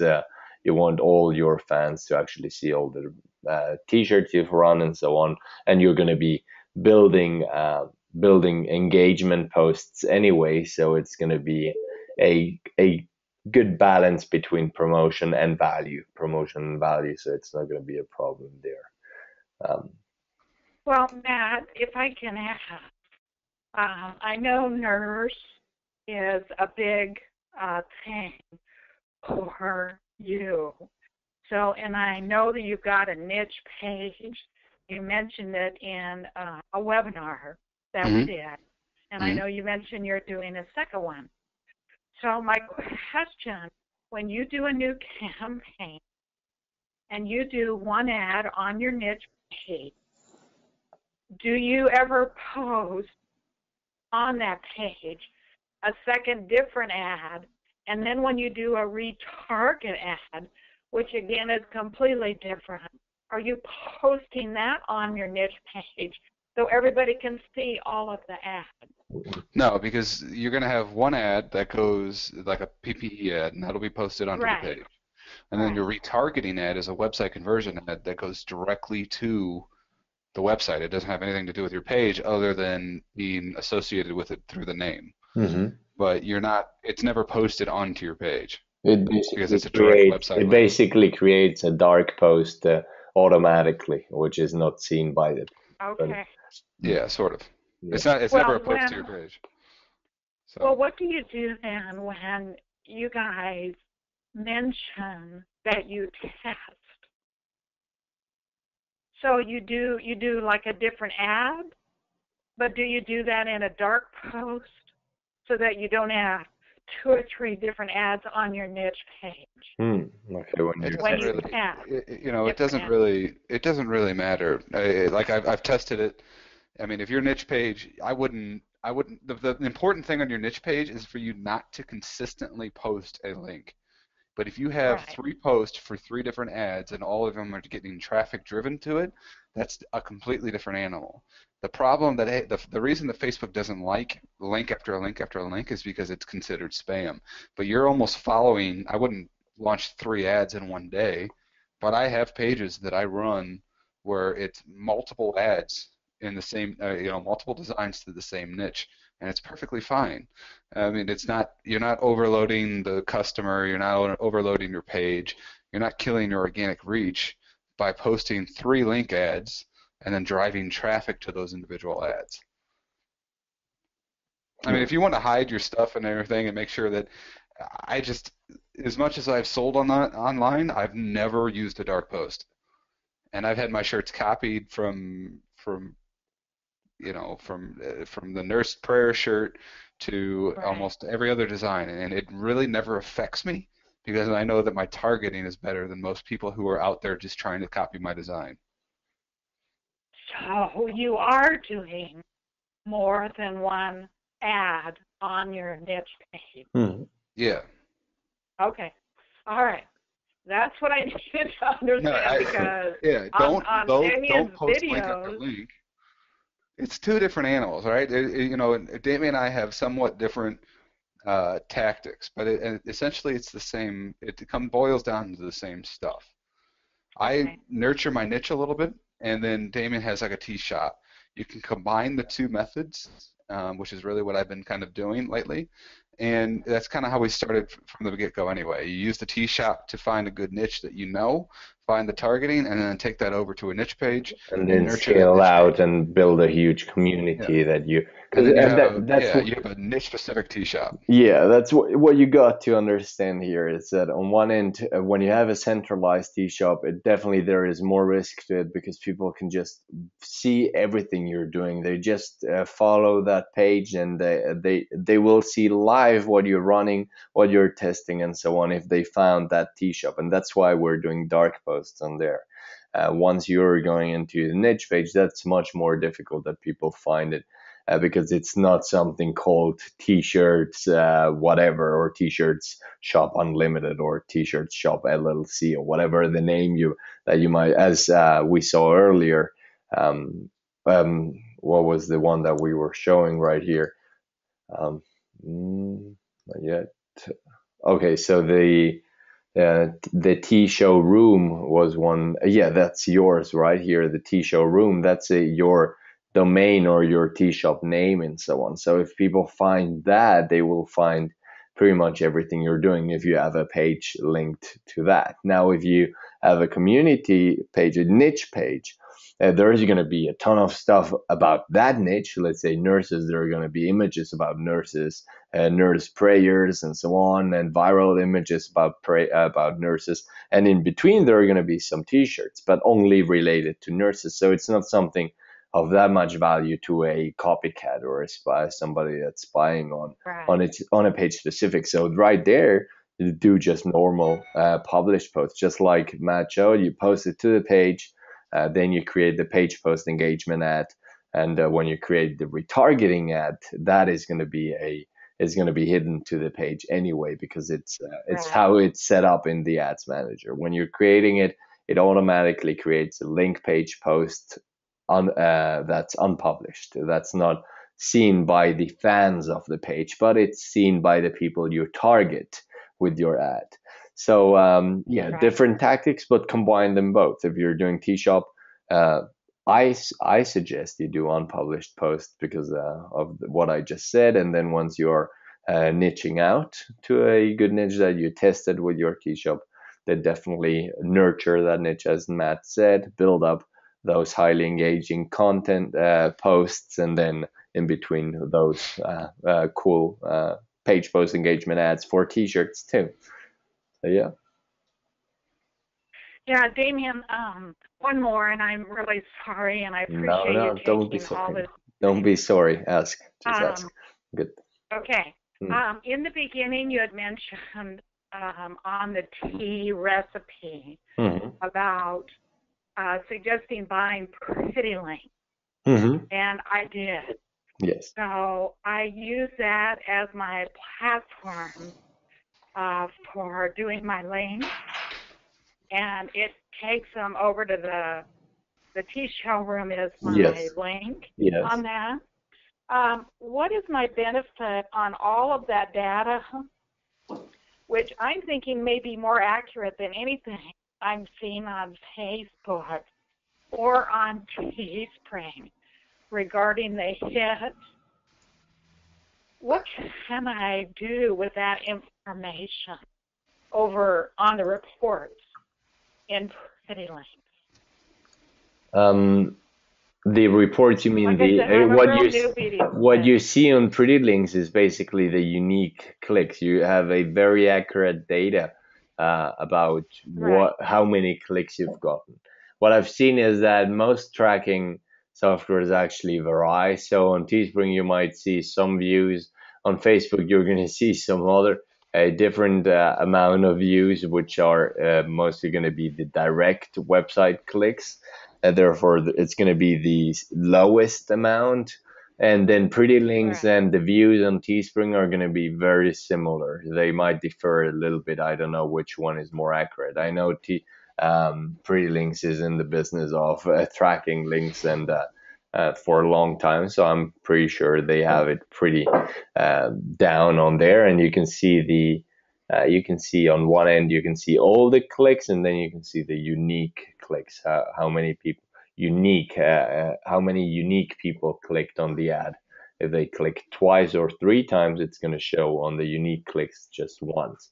And then you have the full right, amount of clicks. So that data, it's basically why what the real benefit of why I said you should be using Pretty Links is not to use that reports data they give you there, but instead is to have that control over the link. So at any point, imagine you have this T-shirt right here on Teespring, and for some reason you jumped on viral style too, or Teespring shuts down, or suddenly there is something really cool over at Teasily or something, or you want to test that same traffic, that same ad, change it to another country and actually start selling on Teasily for that country. So what you would do is just change that target URL in the back of the Pretty Link, and immediately you can just right, redirect the traffic. It's like a bridge. You can change this bridge that's going from A to B and now make it go to A from A to Z directly, right?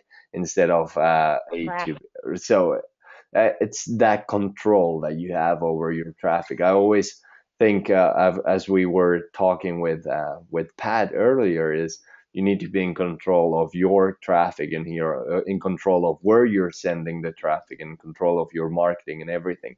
So if you have control, if you're paying Facebook to give you clicks, if to give you traffic, you want to be in control of where you're just redirecting the traffic. At any point, you can split test the landing page. You can split test the one. Imagine when you're now doing something on your own page, you can immediately just change that target URL behind the pretty link, and boom, you're redirecting the entire traffic to an entire different site or an entire different platform in this case. So it's really that control there, that why I was suggesting to have that everything go through your own domain instead of the domain of others that you don't control, right? So good. All right. Hope that Well, that thank you makes sense. so much. Thank And you. thank both of you for all of your knowledge and your sharing. I've loved every minute of the tea recipe and the mastermind group. I'm ready to keep going. Oh, and Yeah, you good. should keep pushing. So Keep it definitely, up. Keep pushing. yeah. Thank you very much for coming online and actually having that courage to ask questions live here and really get this going. So if you have any other question or any other campaign you want to have critiqued, hit us up again here. Once we're gonna bring on the next person here, but if you have anything else, Yeah. just let us know. And again, thank you very All right, much for thanks. coming on. See ya. Cheers. Let me see. Boom. Muted. Now the other one, one is Jen. Jen, I think you had something, so let me bring you on real quick. Unmute. Jen, hello, hello. Okay. Hello, hello. Can you hear me? Yes, I can hear you Good, perfect. good. Got you unprepared, or are you prepared? Yeah, I'm prepared. I have a few things. I have some old failed campaigns and some, actually, I'm hearing my echo. And so a couple of questions. Perfect. So do you want to take over the screen and show right away or shoot over the links? I prefer to send you the screen right away if you have it up, or do you have anything that you want everybody to see or so on? Sure. No, that's fine. Yeah, you can go ahead. Okay, make you a presenter. Boom. Should be over at you now. Can you guys see my screen? Yep. Yes. Okay. So this, I wasn't really sure how to target this one. It's kind of like a funny shirt, only it says, Christmas. So I guess it's one of those ones. I try to, Chelsea lately, just people that like sarcasm and my target 35 to 44 female seemed to be the best, most engaged. Just didn't make any sales. So I just wanted to see if you guys had any ideas about targeting. Yeah, the tricky thing is here that you don't even know. It's a funny shirt, but it's not really targeted. Yes. Right. Who's the avatar?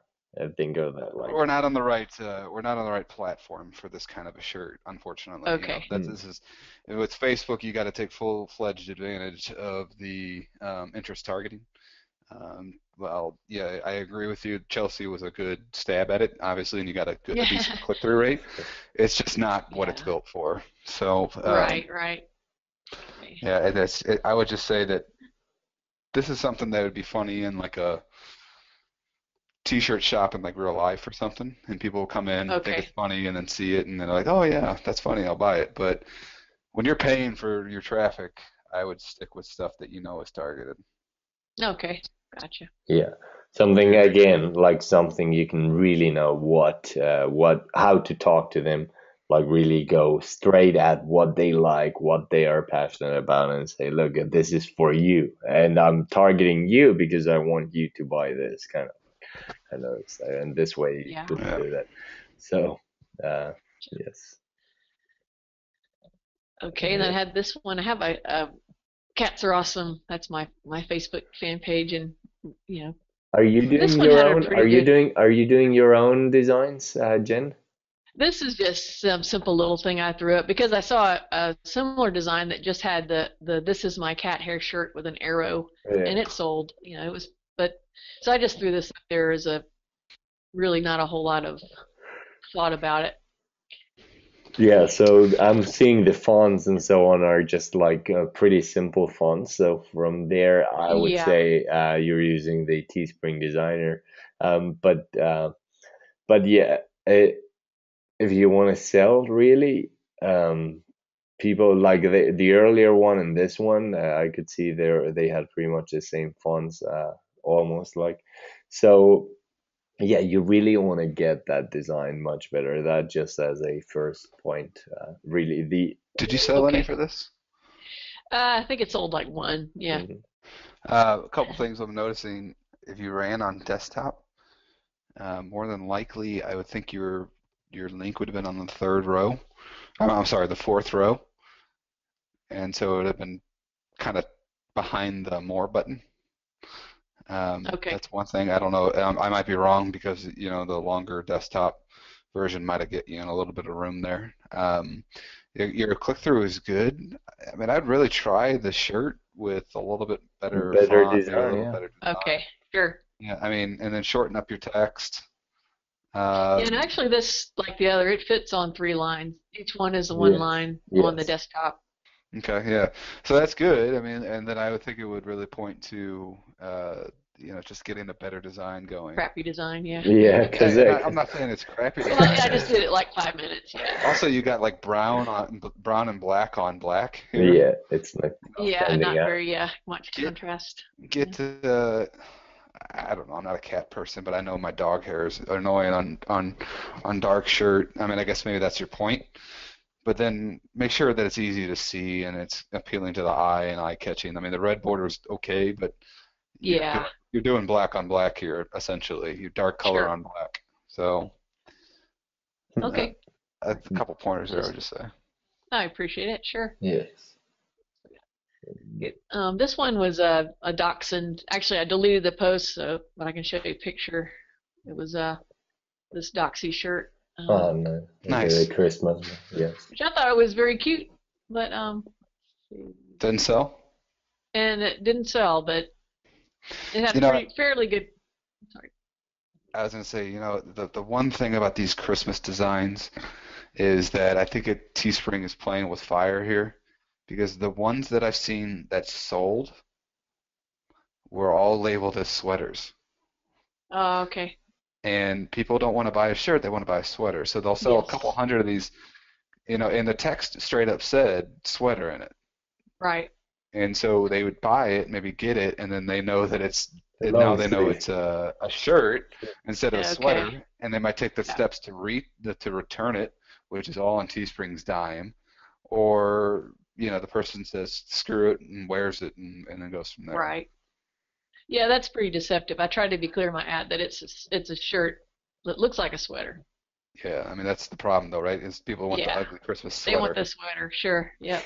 I tried a few myself and I just could never get it off the ground because people don't want. I'm not the kind of guy that's gonna say sweater in the ad.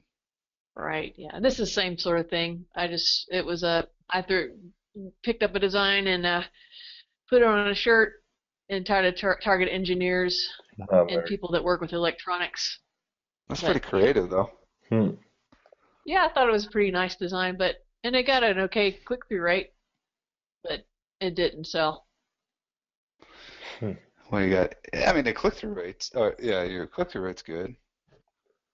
Um, But it might not talk to their passion as much as, and it's only a seasonal T-shirt where they can wear only on True. on Christmas, which takes that already. Like people think about clothing as something they might be able to wear.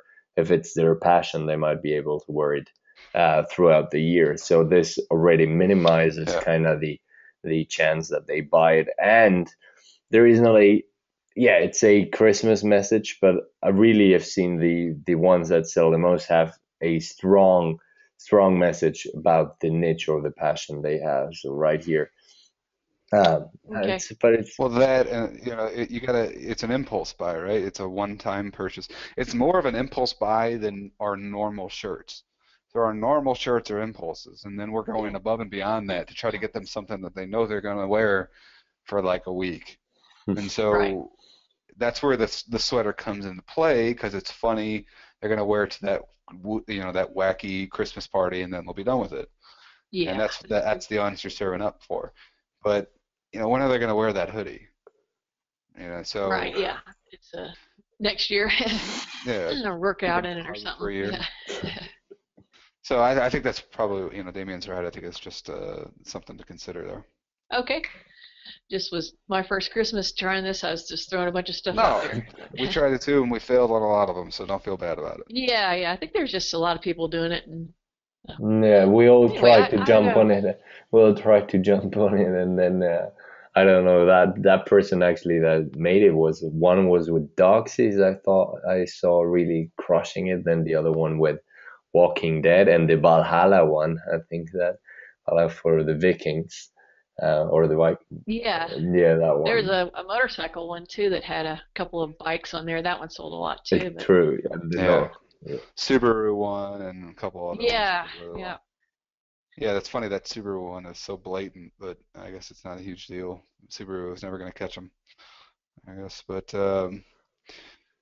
But this one I just probably needed help with targeting bartenders. I've sold to the same audience as a better looking shirt, and this one I just wasted too much money. It had some pretty good engagement, and this is just one of the ads. But uh, you gotta. I'm seeing a kind of like a consistent theme with your text in that main line. okay. Uh, Try to focus more on getting them to buy right now, Yes. Okay. and you use get a lot versus buy. Get is my second line of link text, and Okay. then buy is always my first because I don't want them to get it. I want them to buy it. Okay. I Yeah. know that's just a minor nuance, but at the No, same it's time, not. Yeah. yeah, it's all psychological. So I've been testing. I think I talked about this in the webinar, but we've been testing like right now and using the text right in here, like an immediate call to action, and that we've been getting good results with that as well. So like buy right Okay. now, buy Okay. yours Right right now. now. So it's just those minor psychological triggers that uptick a couple conversion percentages and really help you out in the long term. But like your first line here, you know, I know you're trying to like speak to them and everything, but allow your shirt to do the talking, and Okay. you're just kind of making it clear what's going on in the ad. So you're just for bartenders or something, just released just for a bartender. Or Okay. if you're a bartender, this is for you. So just shorten down that text and make sure the focus is on the ad image and the buy link and Okay. nothing else. They'll figure out the women's fit tee, regular TV, and that kind of stuff. I've never I've never really seen a good uptick. I don't know about you, Davian. That's never really done anything special for me. about what The reason for that, the like that last line, the women's fit tee, the uh regular tee, no, we actually because took them either out. way, We took them out. yeah, We have headline, call to action. That's it. Nothing more. yeah. So I mean, at the end of the day, they're going to have to click on that image or that link to go see the things available anyway. So you're not Right. adding too much intrigue to them to click even more by using that line, and you could have another buy link in there or Okay. Or a some more scarcity tag. curiosity or scarcity, yeah. Curiosity or Scarcity, yeah. scarcity. Or something more benefit driven. And the images and I know what your intention is to do, the images in the background and stuff, I Hmm. would probably limit that. I would just go for making sure that your shirt stands out. Like it's really Okay. tough to see where your shirt ends and your shirt begins down Yeah. there at the bottom. So use that, what do they call it? Outer glow in Photoshop, Okay. Sure. because you're obviously using Photoshop. So, like Photoshop or whatever platform. So use an outer glow, differentiate the two, and just focus on your shirt popping more than trying to fit within the niche even more. And Okay. I'm sure you're spending time on finding those images too, and you should just cut that out of your life. Okay. Gotcha. Yeah. Mm. But as far as targeting bartenders, do you have any suggestions? I know you can target by their their job title, and that worked not so well as just the likes, the interest. Yeah, I got really great results with bartender interests. But it's always about shirt. I'm sorry, bartender job title. I got a really good result with, Oh, but you did okay. shirt by shirt, always test them out. When you're doing an occupation, use the profession and then use the interests. I like where your head's at on bartending school. Drink mixer, I would be careful. Tails cocktail, I don't know what that is. But drinks mixer, you could have somebody that bought a drink mixer and got thrown into that audience. Um, Yeah, could be just people that want bitchy to know how to waiter. mix drinks. They're not even. I'm not sure Well, what there's a bitchy lot of waiter is people either. that comment in the industry. A bitchy waiter is just like a server kind of I guess he has a blog and it's like about the service industry and all their woes and not getting good tips and Yeah, it's popular that's a with rough. bartenders and That is a servers. rough one. Yeah, So yeah, it's not very. have you ever used? Hold on one second. Let me see. Audience insight. This is not loading. I'm looking at the fields of study. There are a few fields of study for bartender and so on, but it's all really small ones. Let me see. Bar management, bartender. Oh, I wouldn't use a field of study for No, bartender. not at all. But I've seen actually a lot of professions that aren't specifically fields of study, but you can find them anyway. People just put it as their field of study, and you can find really good audiences anyway, but not on this one. Okay. I mean, I think you can. I think you can go. Let me see here. Bartending.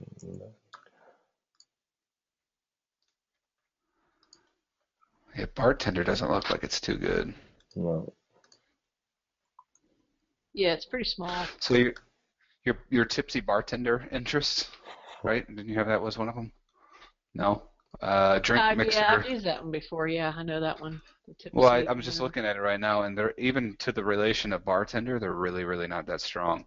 Okay. So, ask the bartender, tipsy bartender. There we go. I don't know what that is, but we can figure it out.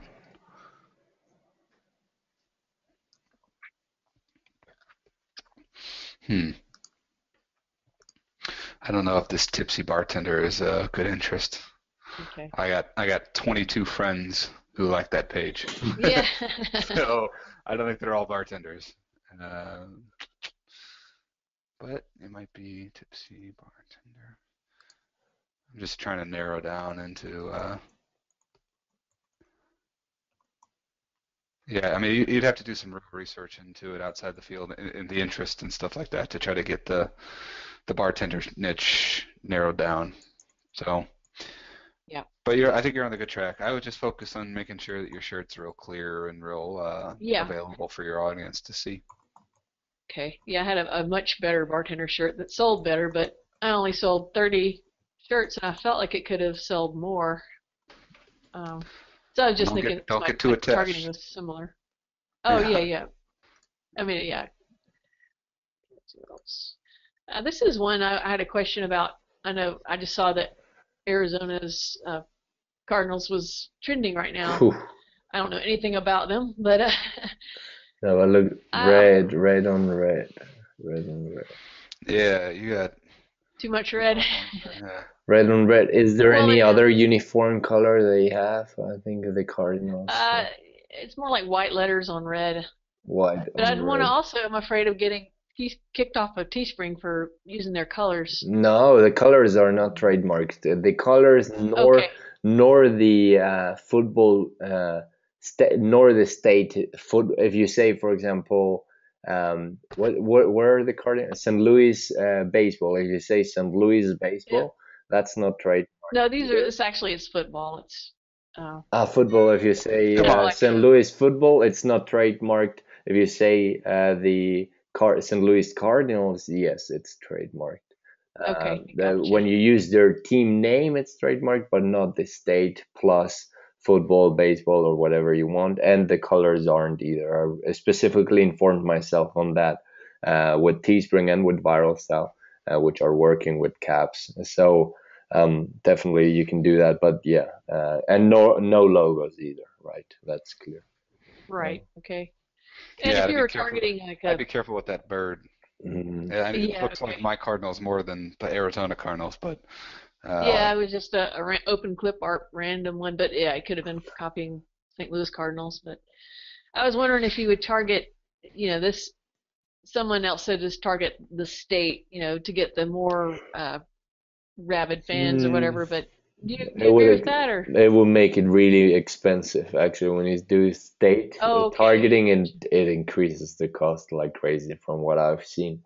Um, I think you're pretty fine. Like if you're going for the fans, you don't need to really go for the state fans. It's like the people that like it might be all over the place, as long as you Sure. get your interests right there, which Okay. Arizona Cardinals is the main one anyway. And Larry is what one of the players. Yes, he's a yeah, Larry player. Fitzgerald's a pretty well-known Broad, guy. yeah, or too big Yeah, very broad. actually. He's basically the best player that they have Okay. consistently over the last like 5, 6 years. So that is going to tell you that um, that's too much. Too Actually, broad. Yep. he's almost been man, yeah, 8-year guy. So it's like for me, for the St. Louis Cardinals, targeting Yadier Molina is not going to get me great results because he's just too well known. Okay. So everybody in the city loves him, but that doesn't make you a diehard fan. Yeah. Okay. So yeah, it just got kind of small if I was going down to the States. If I just target the U.S. and then get, go start with the Arizona Cardinals and get down, get down a second level. Go down to the, go down to the, second string quarterback or the lesser known linebackers and go through the players list of the people that aren't, the showstoppers. Larry Fitzgerald's scoring touchdown all the time, so you don't want him to be the number one guy you're targeting. You want to go for the guys that aren't well known and only the people that really love the team would know. Or Okay. go for the fan clubs like Arizona Cardinal fans or, Booster Club or anything like that. That's how you get a team really targeted. Okay. Great. That's. Mhm. This was another cat one. Yeah. I sold 3 and that was Damn, look at about that it. click-through rate. The click-through rate was crazy. People loved Insane. it, and maybe it's just something that you wouldn't want to wear out to the mall, but you like the design, or I don't know. If you sold 3 with big $23, one. why didn't you keep on going with this one? Oh, this wasn't my only ad. Okay, you run some more. Okay. What was the Yeah, total ad spend on that? I'm gonna have to double check that, but I But probably I'd have spent to kill it, right? $50 or something and sold 3, and it just wasn't. Okay, well, the one thing I'm seeing is that those, when we did those designs way back when, where there was like, stay safe at night, sleep with a dachshund or whatever. Yeah. It was very specific, right? So yours says cats. So there's not I sell into the dog niche, and I never sell a shirt very well that says dogs. If all the different types of cats, you're gonna have to segment down to make it very much more personal to the owner, the cat owner, and ultimately the person you want it to buy. They're going to be very proud about. They're very proud about the type of cat that they own. So that's why you should serve them up a shirt that says that. Okay. Sleeps with Siamese or something like that. That might be even good. I know nothing about cat. Me neither, but I'm so allergic to cat that I am gonna have to blow my nose because of this hoodie. Okay. So, I can't stand cats just because of that. no, if you go really targeted per breed, it's definitely you could do this concept just sleeps with and they breed and so on, or Okay. might be pretty cool and targeted. Okay. Hmm.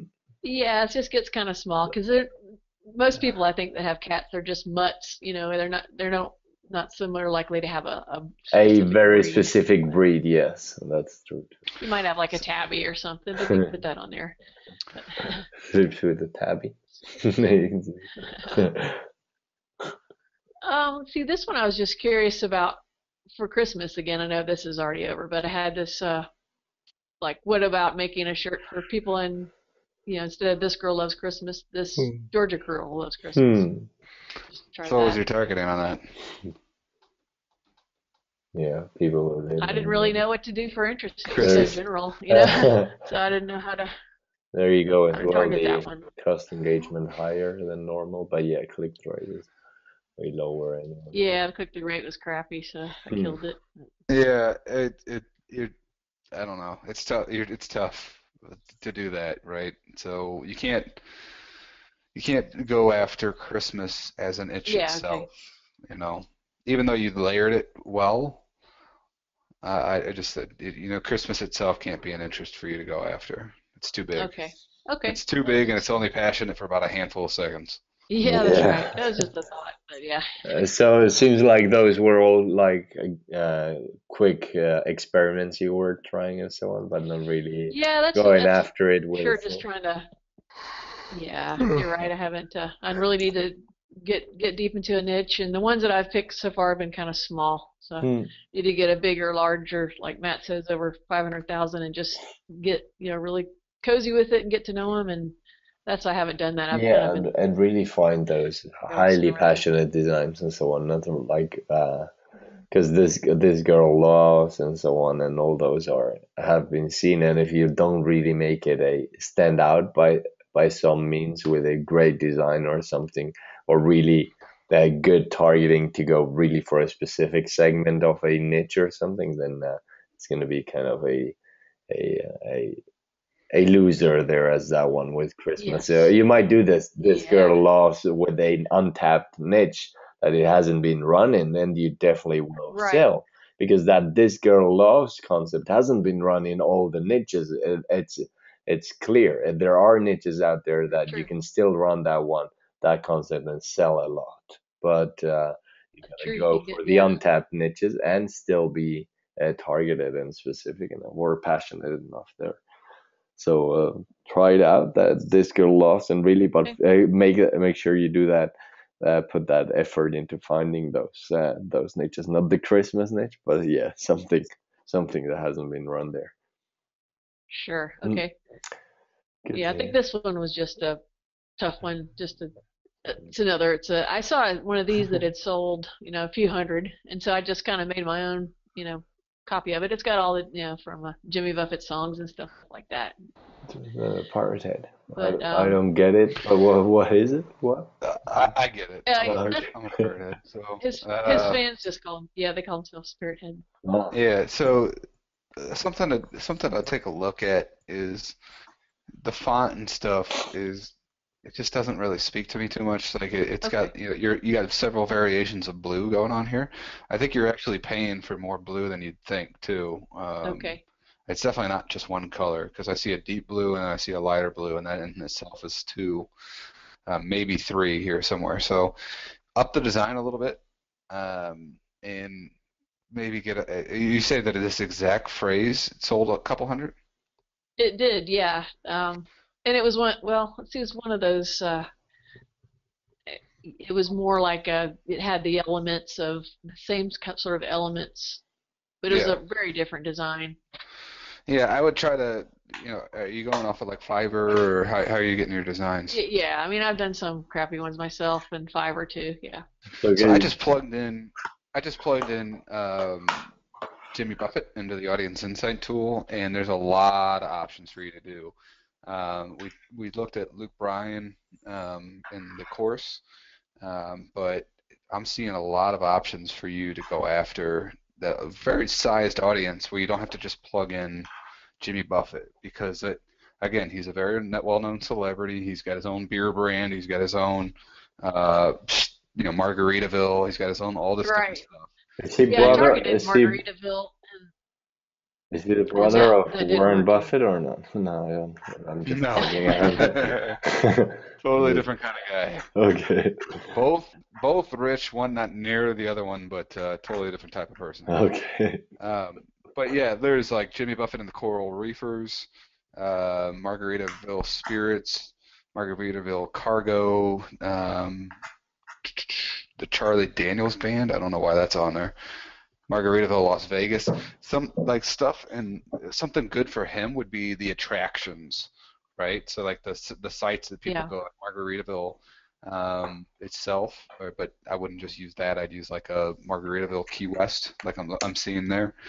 Gets them down into some specific sites that people have been there and they like the page of Jimmy Buffett's, not necessarily just Jimmy Buffett. Okay. So, Yeah. because I mean, really, you're finding people who like Jimmy Buffett, but it's always about differentiating between people who just like it or people who are diehard. Yeah. Yep. Yep. Okay. Cool. Indeed. That's really about All Well, a right, did you couple like the of. course? Oh yeah, the course was awesome. You guys are just so patient and thorough, and both of you are excellent teachers. I've had other mastermind type things where people were just they didn't get it. If you didn't understand, they weren't very helpful, and I've had a lot of experiences like that. But you guys just, like I say, were so thorough and took a lot of time with us, and I really appreciate the experience. and Yeah, we'll still absolutely. take and we'll Somebody's still giving take it. We'll still take it, but somebody's giving Okay, me well, thank trouble you. about yawning. Sorry about that. I have had a long day. All Sorry right. about that. Um, others. yeah, I've been hearing things like women are the power buyers. Would you target more niches that, or do you tend to target women more in your Yeah, t-shirts? I do. I probably target 75% of women now. Okay. They're more You the ladies just buyers. spend more money than we do. Yeah. Nothing wrong with that. It's just Uh, the truth. It ends up proving it over and over again that, and especially, man, what am I looking for? Reverse targeting. Reverse targeting works really well to get a woman to okay. buy something for the man. We have been running a certain design for a month and a half. We've just gone into niche after niche after niche that is for the man, but targeted to the woman, and it's been gangbusters. So Wow. um, Great. look into that too. Yeah. Yeah, you guys answered pretty much the other ones, but yeah, I know that I got an email from Will Perkins talking about, and he's not the only one that I've heard say this recently, I know what that it is. that Yeah. Facebook, there's some way to Yeah. target names again, and that people are going to start doing that. Have y'all heard anything about that? Yeah, I have that software. I know the guy, Ken. I've had the software for quite some time. It's cool, but it's interesting, but it only has its place as much as anything else that you're serving up. Okay. It's not like it used to be, and I still credit myself for unfortunately creating the name trend. The name But trend and the name and the name bomb, right? Like the name yeah, collapse, name trend and name collapse at the same time. So that was yeah, the for name bomb where I think I made people a lot of money. I made myself a lot of money, but I also just keep seeing it over and over and over again. People are like, "Oh, is it back? Come Yeah. on, just move on." It's all Yeah. about what there's all these opportunities out there to sell shirts in a way that you don't have to have special software. You don't have to, I mean, it's cool. I have some ideas I want to try, but me it's not, too. Yeah, there are some cool ideas. I can't get 30 of them up a day. So that's the problem for me is that my team gets 30 shirts up a day. So how am I going to do that with this software at this point? I can't, so I'm not going to focus on it. I might do a handful, but it's not 90% of my business. So, So what Yes. about right now, in kind of this Christmas awkward time when people have already bought presents? Is there any niches you might suggest that might still be buying? it's a little rougher right now because people can't get that product before Christmas, like I was telling Pat about. Yeah. But I'm still getting sales, so still making money in several niches. So it's only a short time here before it'll pass, and you won't even have to worry about it again. So, Okay. Well, all right, that's about all I had. I really appreciate you guys taking the time to answer my questions and looking at all my campaigns. absolutely. And thanks again for the amazing mastermind. Really have appreciated all everybody. I think is coming away with a ton. Yes, they're actually Thanks. Cool. Hope saying a so. lot of them are saying here. I totally agree on the comments. So no, but then we Great. appreciate you a lot, Jen. So it's definitely we're here again as we're said. We've always said if you have anything else, come for us, Well, come thank you at so us. much. They'll just make us go crazy with questions. That's what we like now. Okay. All right. Okay, good. So the next guy, actually, I'm just gonna pull. Matt, you want to say something, or you were No, saying? sorry, Okay. I'm moving. Give me 1 second. I'll be right back. All right. Now nobody has shown up and said, I want to be on the next one here. So either I'm going to call up just the people that we haven't had yet. So it's Ed Crabtree. James, you said you were in a place you can talk. So that one. And actually, yeah, it's Ed because Yudi, we were with you already, Pat and Tim as well, and uh, we had just had Jen. So Ed, it's you or no one. So Ed, do you have something there? Should I get you on? I'm just gonna unmute you right now. It's an obligation to get on this call. Good. Can you hear me, Ed? Ed? Mr. Crabtree. Mr. Crabtree, can you hear me? Thanks for the opportunity, David. Yes, can you hear me? Let me see. Hear you, but I can't free up time to talk. Okay, good. All right, I'm back. Okay, so Ed can't free up. So the people that we have on here, Matt, right now, Ed and James, they can't talk. So Uh-oh. yeah, so we've had everybody on here right now. So if there is anybody else that has some more questions or more campaigns that we could go on, now is the time for it. I was actually talking with James earlier. Actually, he was asking if we were going to do any other webinar for you guys, and if there is more requests and we see you guys need more, have other campaigns, we definitely can schedule something in for this, and we'll gladly do that. Now, as we said in the thread, in the next days and on Friday specifically, Matt is going to launch his course, which you'll get access for free as we promised, and that's going to be a really cool course that most of the cool stuff we've taught you, but that it goes again really in detail, step by step over everything, and I really suggest you go through that course. It's freaking awesome. Now, Thank you, bud. yes, it is, my man. It'll be great stuff to hand off to a team as well. Something it's very concise.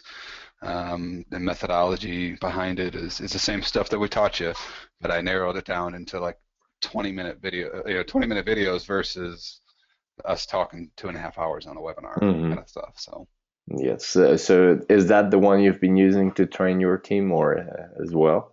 yeah, no, my VA was like the first person to see it kind of thing besides Don. So awesome stuff. I'm gonna use that, Matt. You know it. Now, so good. So then, all right. So what I wanted, as I said, like if there's any other questions or any other stuff, okay, Yudi, it's when will the course be out? On Friday, right? It's the launch time, yes, Friday. Yep. And finishing everything up. We'll get you guys set up. We'll take your emails and add you to the membership site, and you'll be right in there. So, any questions, any other campaigns to critique right now, or we'll go to sleep tonight? Well, I'll go to sleep, which is really late over here. Yeah, you'll go to sleep. I'm taking a Red Bull right now, buddy. Yeah. I wish I was lying, but I'm not. No, man, I'll see you there, man. Later on in sleep, I'm gonna be already in the seventh dream when you're gonna get to your first one. So absolutely. Okay, last Pat says, thank you, Ward. Excited, great content as always. Awesome, Pat. Thank you very much to you for standing up and having and coming up here and asking all those questions and bringing all the campaigns. It will definitely appreciate that. And Matt, anything you have to say here? where No, we I can. just really appreciate everybody being on the call and coming through the course. It's been a great learning experience for both of us, and really appreciate you guys. Hope to have you guys, jamming with us and learning together on the road going forward. So I hope this is just getting started, not goodbye. So. Exactly, and definitely, as I said, there might be another webinar for you guys as we see requests, which James already asked me earlier, and yeah, well, I'll be talking with Matt now of an idea I just had pop in my mind right now. So, okay, so dangerous. All right. So, know where that gets us. thank you very much, guys, and have a good evening. And thank you very much again for being here. All right. Cheers. See you, everybody. Bye-bye.